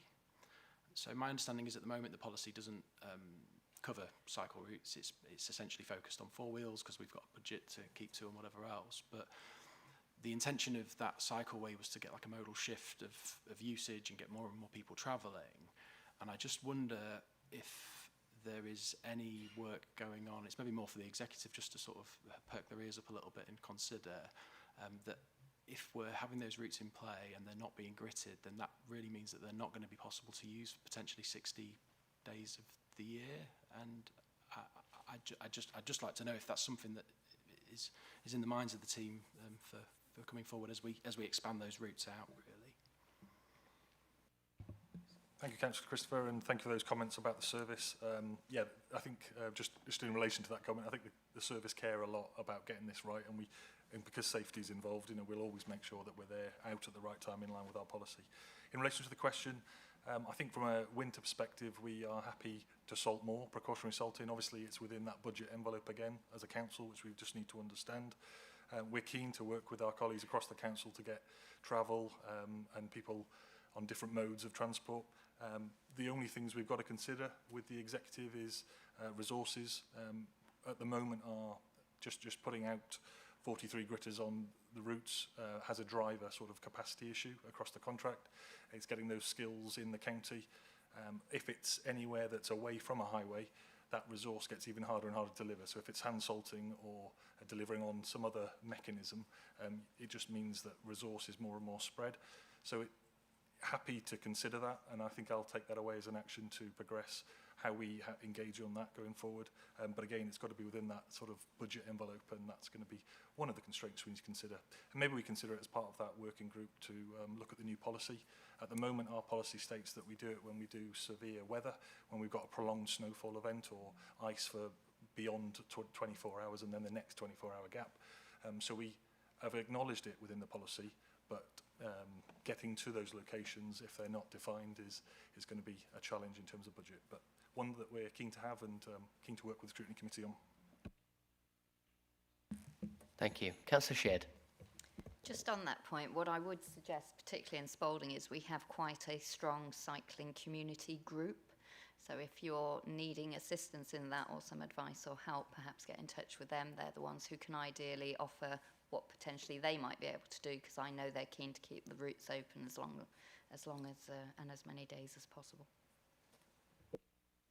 Brilliant. Thank you, Chairman. Thank you very much, and I'm certain that everybody here, every member here will join me and Councillor Byrne in thanking everyone involved on keeping our network operational. You do an excellent job, and as I say, I didn't see many gritters out, but you did go out at 2 in the morning and I wasn't out at 2 in the morning.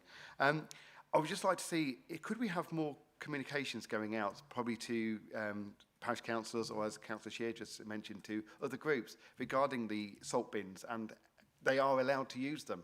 I think people have got this deception that it's not for them to open the bin and use the salt on our network. And I think a few more communications out there to different groups to advise that they are there for everyone to use. I do not want to go at August and open up a salt bin and find it still full when there has been areas of paths or roads that could have had some salt spread on them and people are worried about the liability. So that's my only request going forward, that we do work with communications to get that out there, the message out there. It is there for the public to put on the highway in the areas that we can't get to, such as schools. I'm happy to propose that the committee is satisfied with the contents of the report and has been assured on the current performance and delivery of the winter service in the season so far, and I ask that our comments and questions have been captured by the scrutiny officer and shared with the Executive Councillor for their consideration. Can I please have a raise of hands for all those who agree?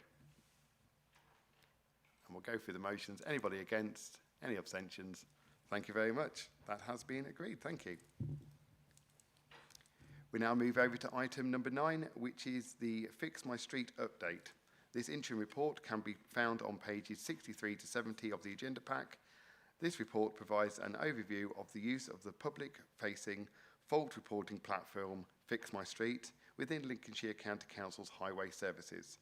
This report outlines recently delivered and ongoing planned improvements for the next 12 months. The committee is asked to consider and comment on the details contained in the report and recommend any changes or actions to the Executive Member for Highways and Transport. This report will be presented by Jonathan Evans and Ellen Kelman, Highways Liaison Manager. Over to you both. Thank you. Thank you, Chairman. Just a brief intro again from me. 12 months ago, we bought a paper very similar to this one, which was an update on Fix My Street, trying to set out exactly what it does, how we interface with it, and the benefits that that can bring. We've tried to do that again, and within the paper, we're just highlighting some of the trends we're seeing, what we've done over the last 12 months in terms of some of those improvements, and what we intend to do over the next 12 months. So at that point, I'll hand over to Ellen, but I'll be around for any questions. Thank you. Thank you very much. So the Highways Service takes inquiries and fault reports via 2 main routes. So we've got the public reporting platform and the customer service centre. Since 2018, the council has been using Fix My Street Pro, which is a specialist solution for fault reporting. And like the chair has said, this report provides an overview of our use of Fix My Street, outlines what's recently been delivered and ongoing and planned improvements for the next 12-month period. So the platform costs in the region of £38,000 per year, and this enables customers to report, view and discuss problems on the highways network and provides the council with an efficient way to manage the interactions between the highway service and the public. In 2025, the platform processed about 45,000 reports and almost 300,000 updates. So this scale of use is clear to us that it's important for us to deliver improvements going forward that help us both effectively handle this volume and meet the needs of our customers. So customers can report on a wide range of categories, and probably no surprise to some here that potholes related inquiries account for about 33% of the reports in 2025. Fix My Street integrates with our highways asset management system, Confirm. So when a customer submits a report through Fix My Street, it gets sent through to Confirm and is routed directly to the team responsible for the action. So over the past 12 months, there's been steady progress in enhancing both the customer journey and operational efficiency. So a couple of key improvements to note. We, in some cases, have required individual assets to be selected. So for example, for street reporting, this helps improve the accuracy as customers have to select a specific asset, and that can help our team know the location and help be more efficient. We've also added new asset layers to provide clearer information to our customers. So grass cutting map layer was one that was implemented this year. This shows which authority maintains a certain grass area, the next scheduled cut date where we've got this information, and contact details for a third party if the area is not covered by LCC. So going forward, we want to build on what we've already delivered and focus further improvements aiming to strengthen the customer experience. For example, improving the quality of information that we give customers throughout the whole process, from the initial moment they report through to when they get a resolution, to support more accurate and efficient reporting. So some key improvements for the next 12 months include continuing to improve the updates that we send to customers by refining our template responses to ensure the customers receive the right information at the right point in the process. So when highways officers change the status of a job in the asset management system, this triggers an automatic update to be sent to customers. As an experienced user of Fix My Street, our approach and the templates that we use have often been recognised as examples of best practice, but we do recognise as a service that in some scenarios our templates might not be fit for purpose. So this is an ongoing priority of ours going forward, is to use feedback from both the public and our councillors to improve these template responses. Additionally, we'll be introducing more guidance and prompts at the point of reporting to make it more intuitive for customers. This will include clearer instructions and map keys. Alongside this, additional features, perhaps the use of what 3 words, will be explored so we can, again, further increase the accuracy of reports that do not use asset-only reporting. As well, we'll be trying to make things clearer for the customers. These changes will help triage become more effective from an officer point of view. Another focus will be to increase the availability of operational information and to improve the transparency, what we give to our customers, ensure they're well informed. So this includes information such as drainage cleanse frequency, last date of cleanse and timescales for repair, where we're confident that our data is accurate and helpful. I do know at a previous scrutiny there was mixed feedback from councillors on this one, and we want to make sure our data is accurate so we can manage customer expectations effectively. Finally, another key focus for us over the next 12 months is to deliver a customer satisfaction survey. So once a customer's report has been classed as closed, we want a survey to be sent to them automatically as a way to collect their feedback. So given the volume of reports that we do take through Fix My Street, we think there's a major opportunity there to gather targeted feedback to enhance the customer experience and also show that we are listening to what our customers feel and really be able to implement targeted changes. So in conclusion, the Fix My Street platform continues to offer good value for the council by handling a large number of inquiries and enabling timely updates to be shared with the customer. The highway service continues to develop the use of our platform to meet the evolving needs of customers and to ensure its efficiency for internal teams. Building on the past developments, a number of improvements are proposed for delivery with the next 12 months. And I'd like to thank the committee for their time and welcome any questions. Thank you. Thank you, Alan and Jonathan. I would now like to invite members of the committee to make any relevant statements and ask questions. Councillor Robinson, do we have any speakers? Yep, Councillor Sheard. Thank you. First of all, I love Fix My Street. I absolutely use it, and I'm amazed actually at the cost of it, because I alone probably throw in thousands of queries and concerns over the years that I've been a district and a county councillor. I know that people who I'm highlighting to them how to report are finding it really, really easy to use. They're finding it really informative, etc. And I'm really encouraged by the improvements and the monitoring that we're going to have of that.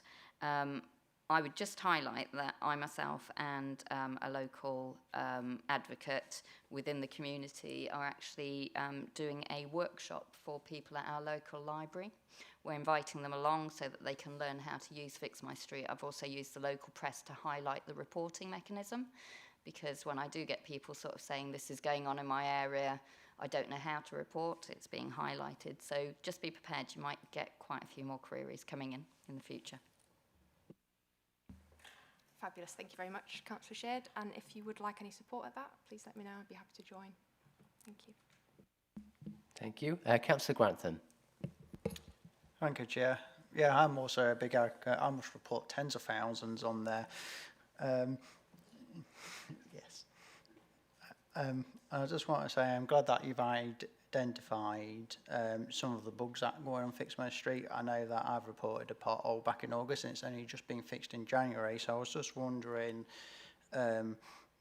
like, you can do this by email to me, just more of a detailed on how we are going to be strengthening the performance reporting, not only to our residents but to councillors ourselves, especially around, I know Councillor Clark's reported this through drainage. I find that a big issue. And one of the other issues I've been finding is myself or even residents have been putting about even just cutting back trees in my division down Donington Road and Birchwood Avenue. And I'm just not getting a response. That's either from Fix My Street or even officers. And I'm getting a bit agitated about it since it's been over 5 months now with no feedback towards myself or those residents. Yeah, in relation to those queries, Councillor Grantham, we're happy to take them away and work on them. I guess we're monitoring. I think the system's working well in terms of Fix My Street. So you're logging it, that report or inquiry is being generated. We just need to understand what was the reason, if we haven't progressed it as a highway service, or what was the reason why that actual job got delayed. Could be that the network isn't available, or it could be on a section of highway that isn't responsibility of LCC, or it could be on a nearby to the, and there's lots and lots of reasons. So for those ones, it'd be really nice to get a list of the ones that you've got queries on, and we can take them away and action them. But I'm glad that overall it's working in terms of the positivity, and hopefully it doesn't become a competition for councillors to raise the most. But if they're out there, we're happy to receive them. But thank you. Thank you. Councillor Reeve. Thank you. I also love Fix My Street, and I report millions of things on there. I noticed you said the council have been using it since 2018. I don't know how long the system has actually been around, but I just wonder how quickly changes can be implemented that Lincolnshire County Council identify they would like different aspects of the app to be changed, because it's a third-party app. And so how much input do you have? Because this system's obviously been honed since at least 2018 to get to the perfection that we all strive for with it. But there still seems to be quite a lot of things that you would like to implement with it. I just wonder how much, as the one authority that use it, I don't know how many authorities do use it across the country, how much impact do we have in what changes we want to see on it, being it's third party? Thank you.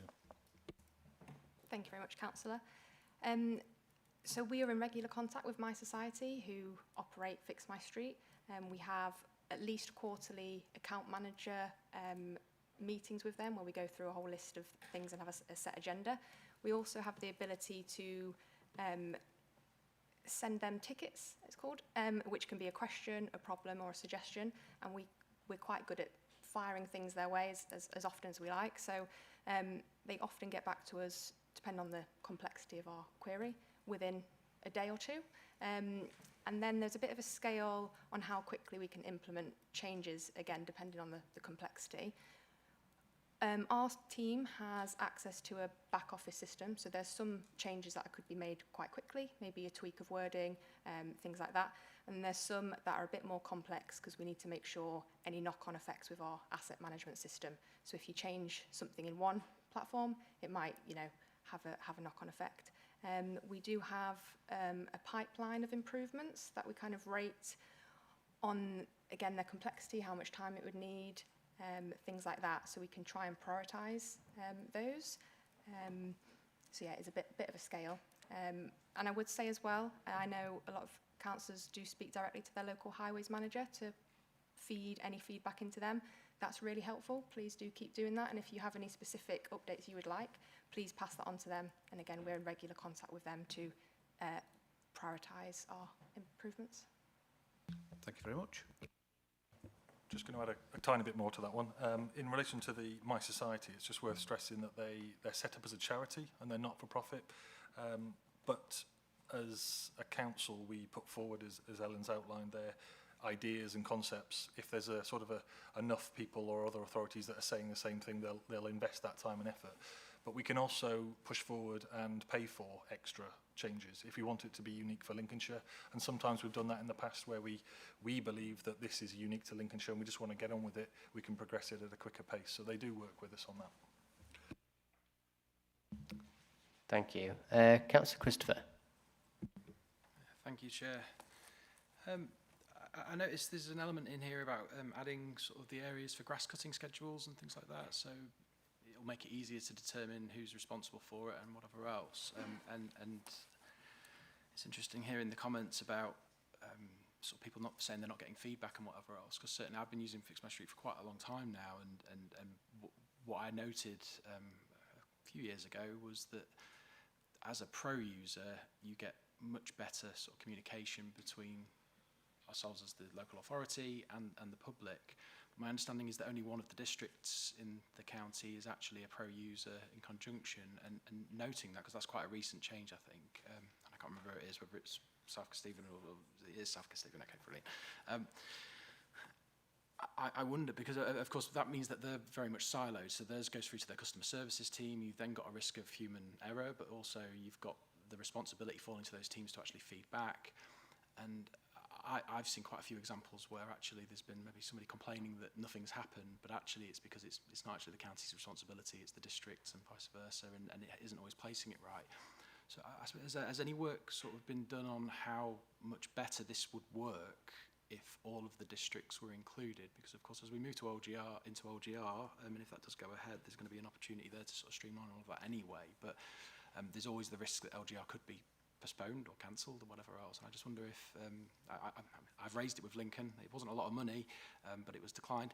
So I just feel maybe there's more we could do to maybe help them understand what the benefits might be from a cost-saving perspective, so that they can come on board and enhance what we're doing as well. Maybe.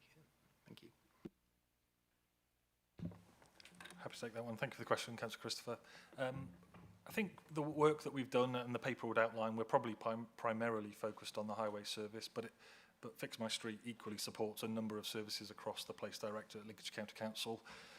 There are opportunities, as you say, for efficiencies as we go into LGR in the future. However that looks, I think having that front-facing platform that allows you to report in the same way as like a pro user would integrate to the systems that we're working to raise the works orders.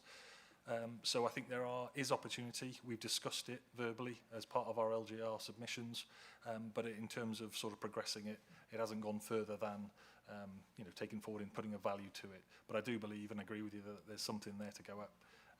Just making sure that we're integrated, and the big part that where we get the benefits is integrating it with Confirm, which is our sort of asset management software. So when we raise a job, each stage that's automated through that until it's delivered is giving feedback to the member of the public.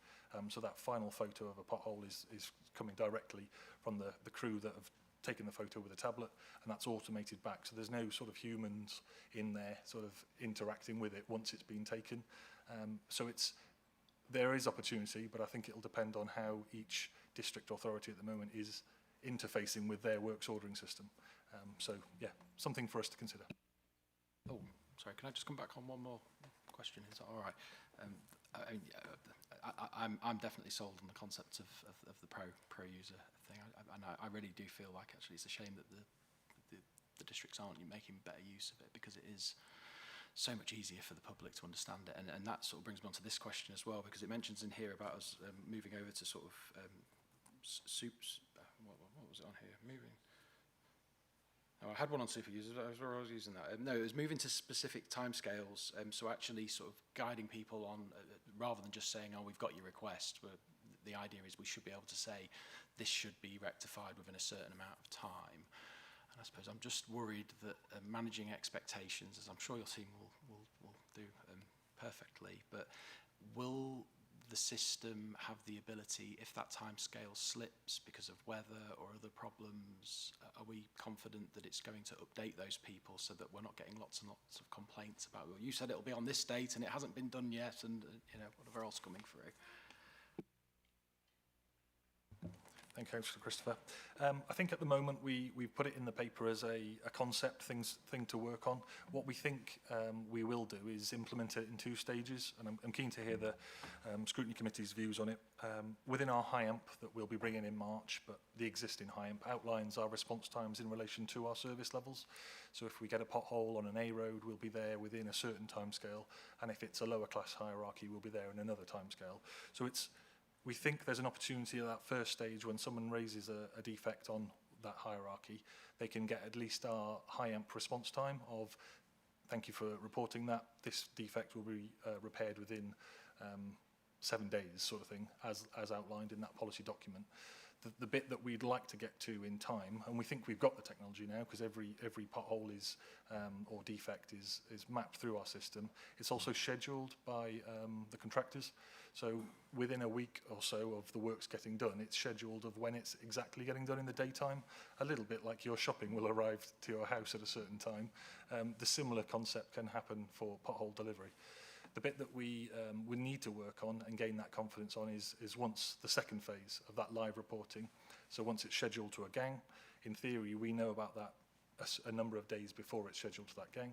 And then live, we are taking jobs in and out. If they get delayed for whatever reason, it's rescheduled. So the technology's there, the systems are reporting it. It's just when and if the public are almost able to get that information out. And there are pros and cons of it.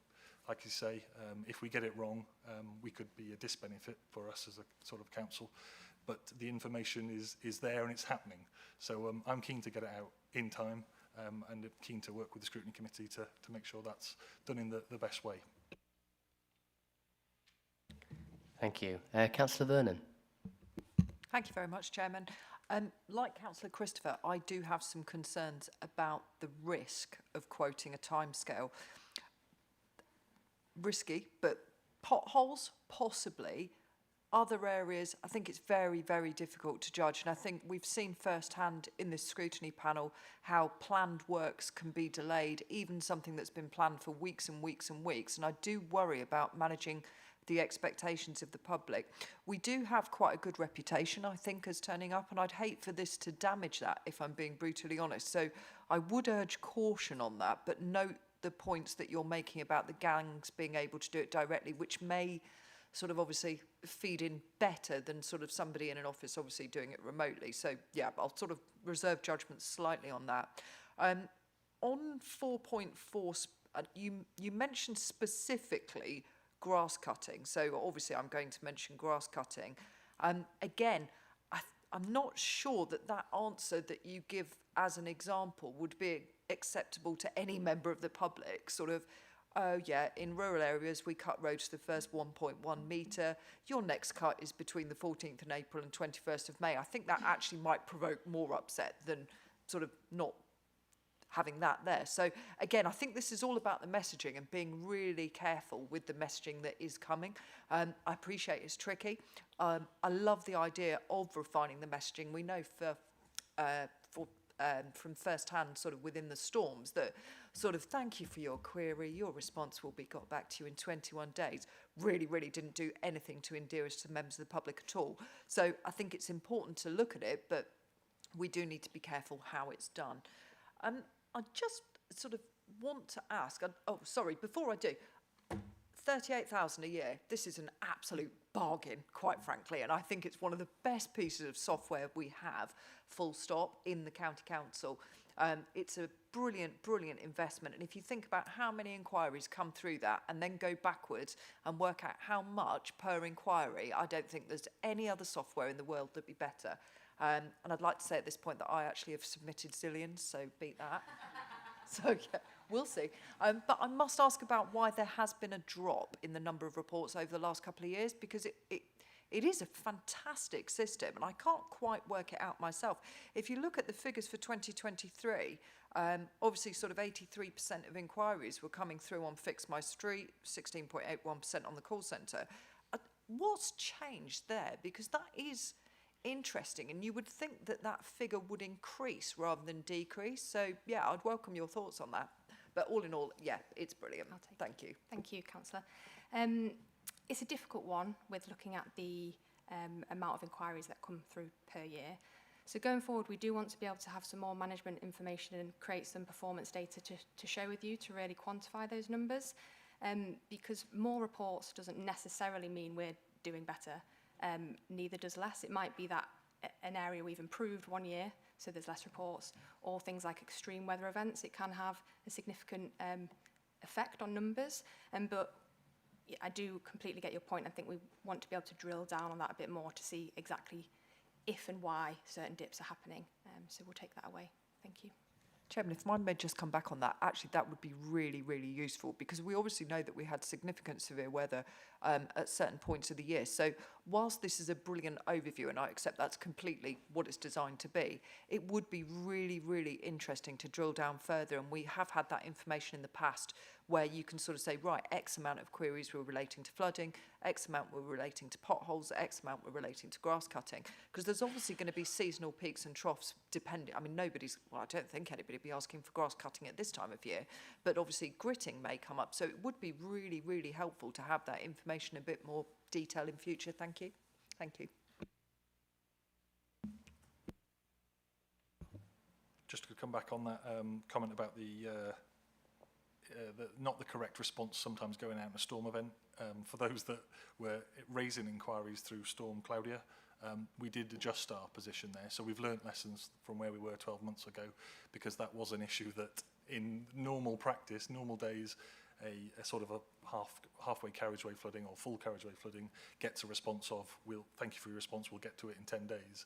But during a storm event, it doesn't feel like the right text is going back.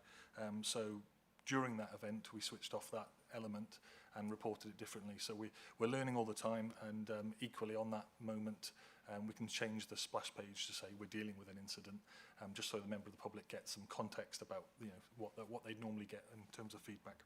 Thank you. I'm really, really pleased to hear that, because I know this is something that we've brought up over the last couple of years, that sort of actually the standard response is fine in standard times, but when there are weather extremes or other circumstances that could be affecting. So, yeah, I'm really pleased to hear that that's been taken on board. Thank you. Thank you. Councillor Clark. Thank you. Using the system since 2018, there has been improvements, you know, going all the way through. It is like ongoing.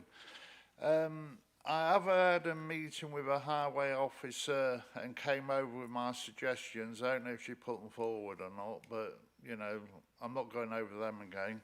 But what I wish to raise is the residents that I am elected to represent down St Catherine's.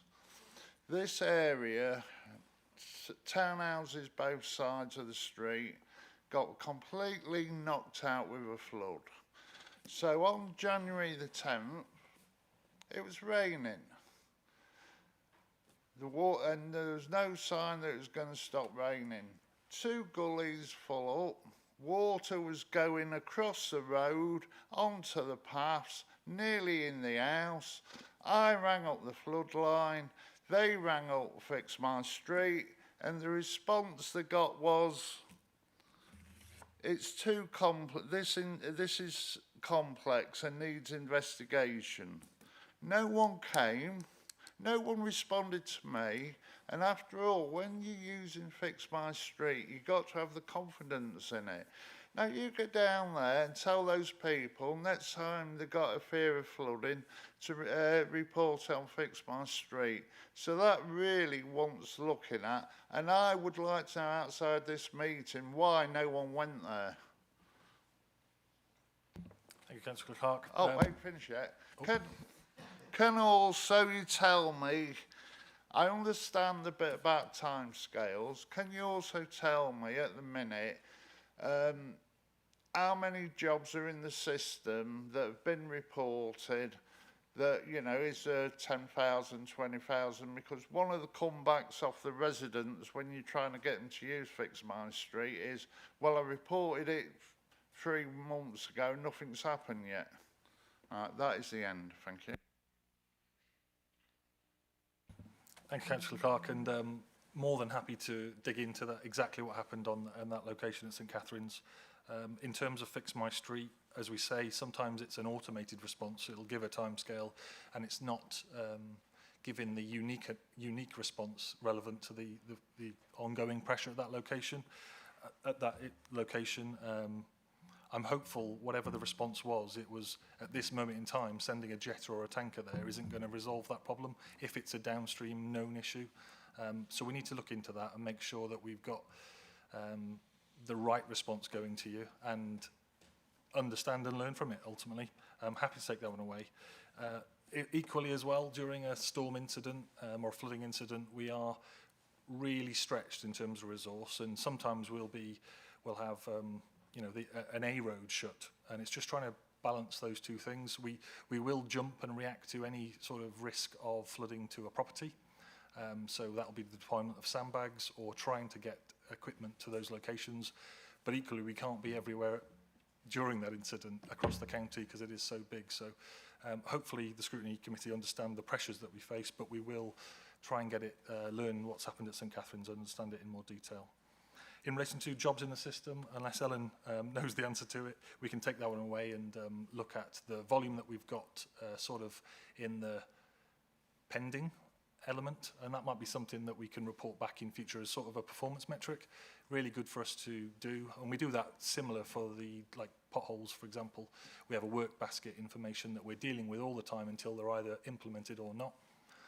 The only other bit that you mentioned about members of the public getting frustrated, it's hopefully they're subscribing to the updates. If they raise the defect and don't want to get the follow-up update, they've got to go and find it on the system. So sometimes an officer will go out to that location, inspect it, and it won't be at intervention level in line with our policy, and that could be a reason for not progressing that job. So I didn't want to we just got to understand what the issue is on those ones. So happy to work with you, Councillor Clark, and understand exactly what those concerns are so we can improve on them. Thank you. I'll just add a little bit more from me. To give you some assurance, Councillor Clark, your feedback to the local highways manager has been passed on, so I have been looking into that. Recently I've been doing a bit of a deep dive into drainage inquiries in general and having a look at those responses.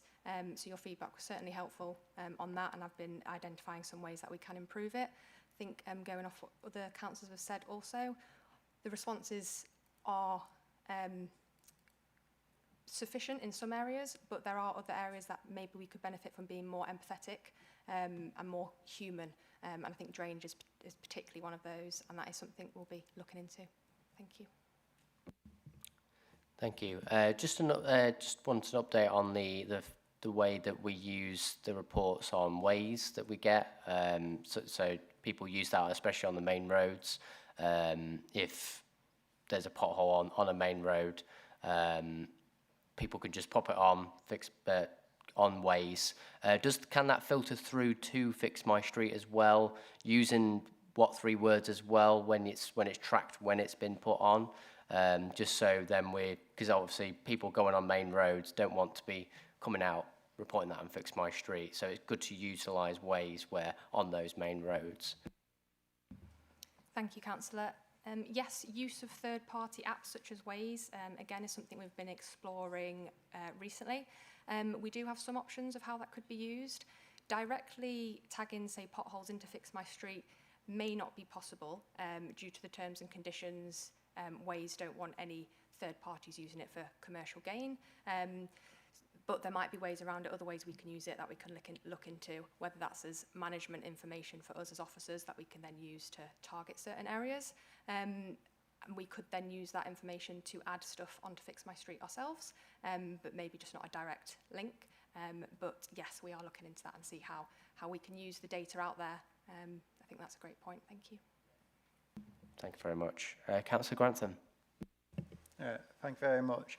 Yeah, when it comes to Fix My Street as well, I was just wondering if we could get any extra categories for stuff like FPBs, because sometimes I see residents report that saying that this street needs to be fully looked at, but there's no category, and it same goes with like heavy moss and footpaths.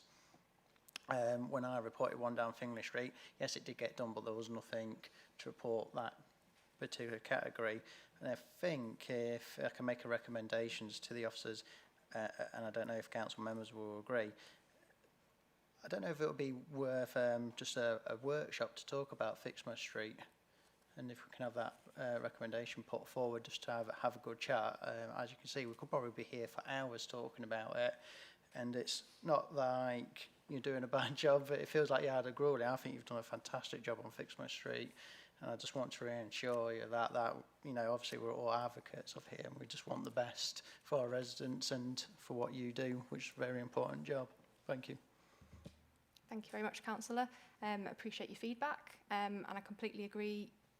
You know, you as councillors have direct feedback on your local areas and speak to residents. So your feedback to us is super important. I can look at it from a data perspective or back of house of what I think might work, but having your on the ground knowledge is incredibly beneficial. So looking into, say, a workshop, that could be great, because we certainly could be adding extra categories if we do feel there is a need for that. So yeah, I will look into that and get back to you. Thank you. Yeah, that's a great idea. Thank you very much. Yeah, Councillor Sheard. Thank you. So we've obviously had conversations around a whole mixed bag. I have to say my experiences actually have been that my requests or queries have been responded to quite quickly. And certainly during recent storms, I've actually had people phone me within 20 minutes and ask me about the situation, and the response to one of the situations was within 2 hours in the middle of the night. So I have to commend the service for that and say that's really good and really offers reassurance. My only request would be, as we're talking about improvements, and all improvements for communication is great, but please don't make it too complex. The real art of this is that it is really simple for people. They like it because it's quick, it's easy. If you add too many complexities to it, it's going to frighten people away. So please don't do that. Thank you, Councillor Sheard, and we'll take that on board. And it links back to Councillor Grantham's comment there about the schemes. We have that information available to share, but it's finding whether this is the right platform. Because at the moment it's a fault reporting platform, so it deals with those sort of issues, potholes, defects. It doesn't normally allow members of the public to say, we'd like a scheme doing here, and understanding where our schemes are for the future. We choose to relay that comms via another mechanism, so that's on our websites. It's our sort of a Power BI platform that has all the locations of our future schemes for the next 3 years. So it's, yeah, we've got to balance those two things really. We've got competing demands in terms of giving that information, but equally keeping it simple enough so we don't scare people and turn people off. So we'll take that on board. Thank you. Thank you. If there are no further questions, that's it, Mr. Chairman. Thank you very much, and thank you for the questions and comments. I think we can all agree that it is an amazing service, and it's quite a tight rope, on the balance of what is required and what isn't required. And it is reassuring that every member here has used it a lot, and I think that we are getting down to the nitty-gritty, and therefore I think, yeah, a conversation outside of the committee would be nice to get down to what residents are coming back to us, as Councillor Sheard did allude to. And therefore I would happily propose that the committee is satisfied with the contents of the report and has been assured on the performance of the Fix My Street platform. And I ask that our comments that have been captured by the scrutiny officer be shared with the Executive Councillor for their consideration. Please can I have you raise your hands, those who agree.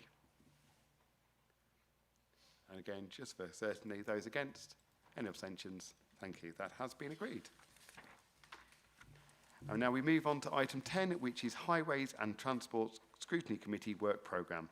This item is found on pages 71 to 76 of the agenda pack and sets out the committee's planned works programmes for 2026. The action required by the committee are to review and agree the committee's work programme as set out in the report, and highlight for discussion any additional scrutiny activity which could be considered for inclusion in the work programme. The report is presented by Hannah Colclough, Scrutiny Officer. Over to you, Hannah. Thank you, Chair. Our next meeting is scheduled for the 16th of March.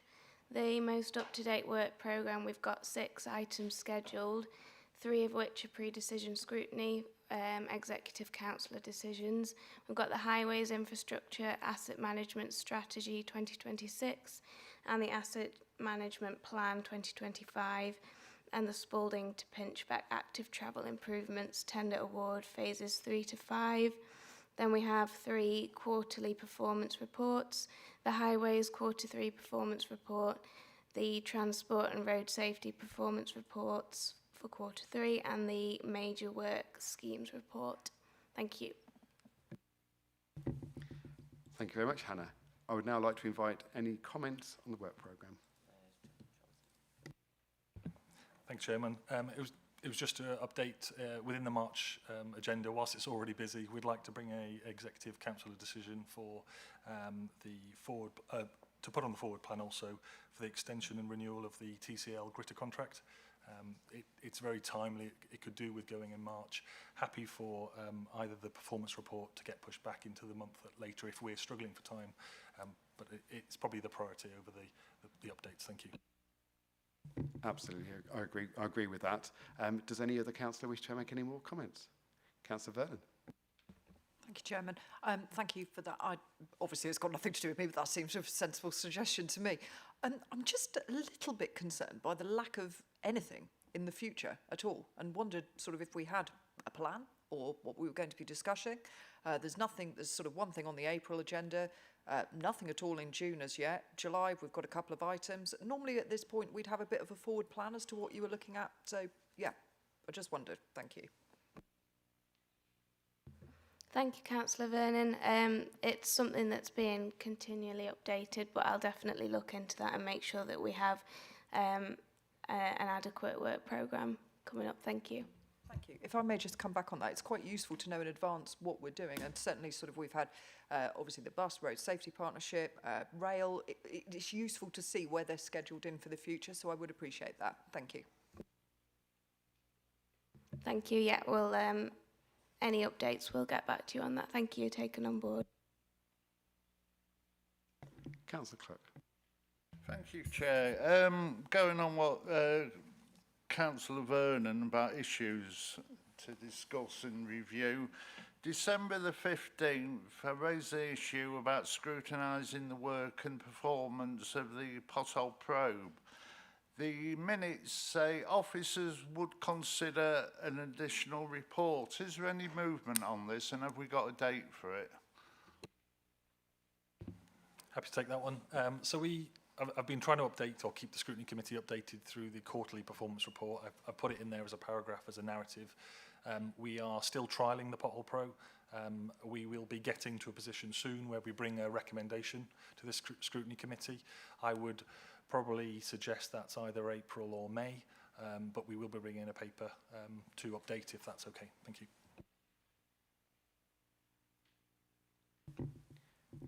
Any other members? If not, then I'll happily propose that we approve the planned work programme for 2026, subject to the consideration of any items highlighted in today's discussion. Can you please raise your hands, all those that agree? Any against? Any abstentions? Have been noted. Thank you very much. And that now concludes the business of this meeting. Thank you very much for your attendance. Take care. Thank you.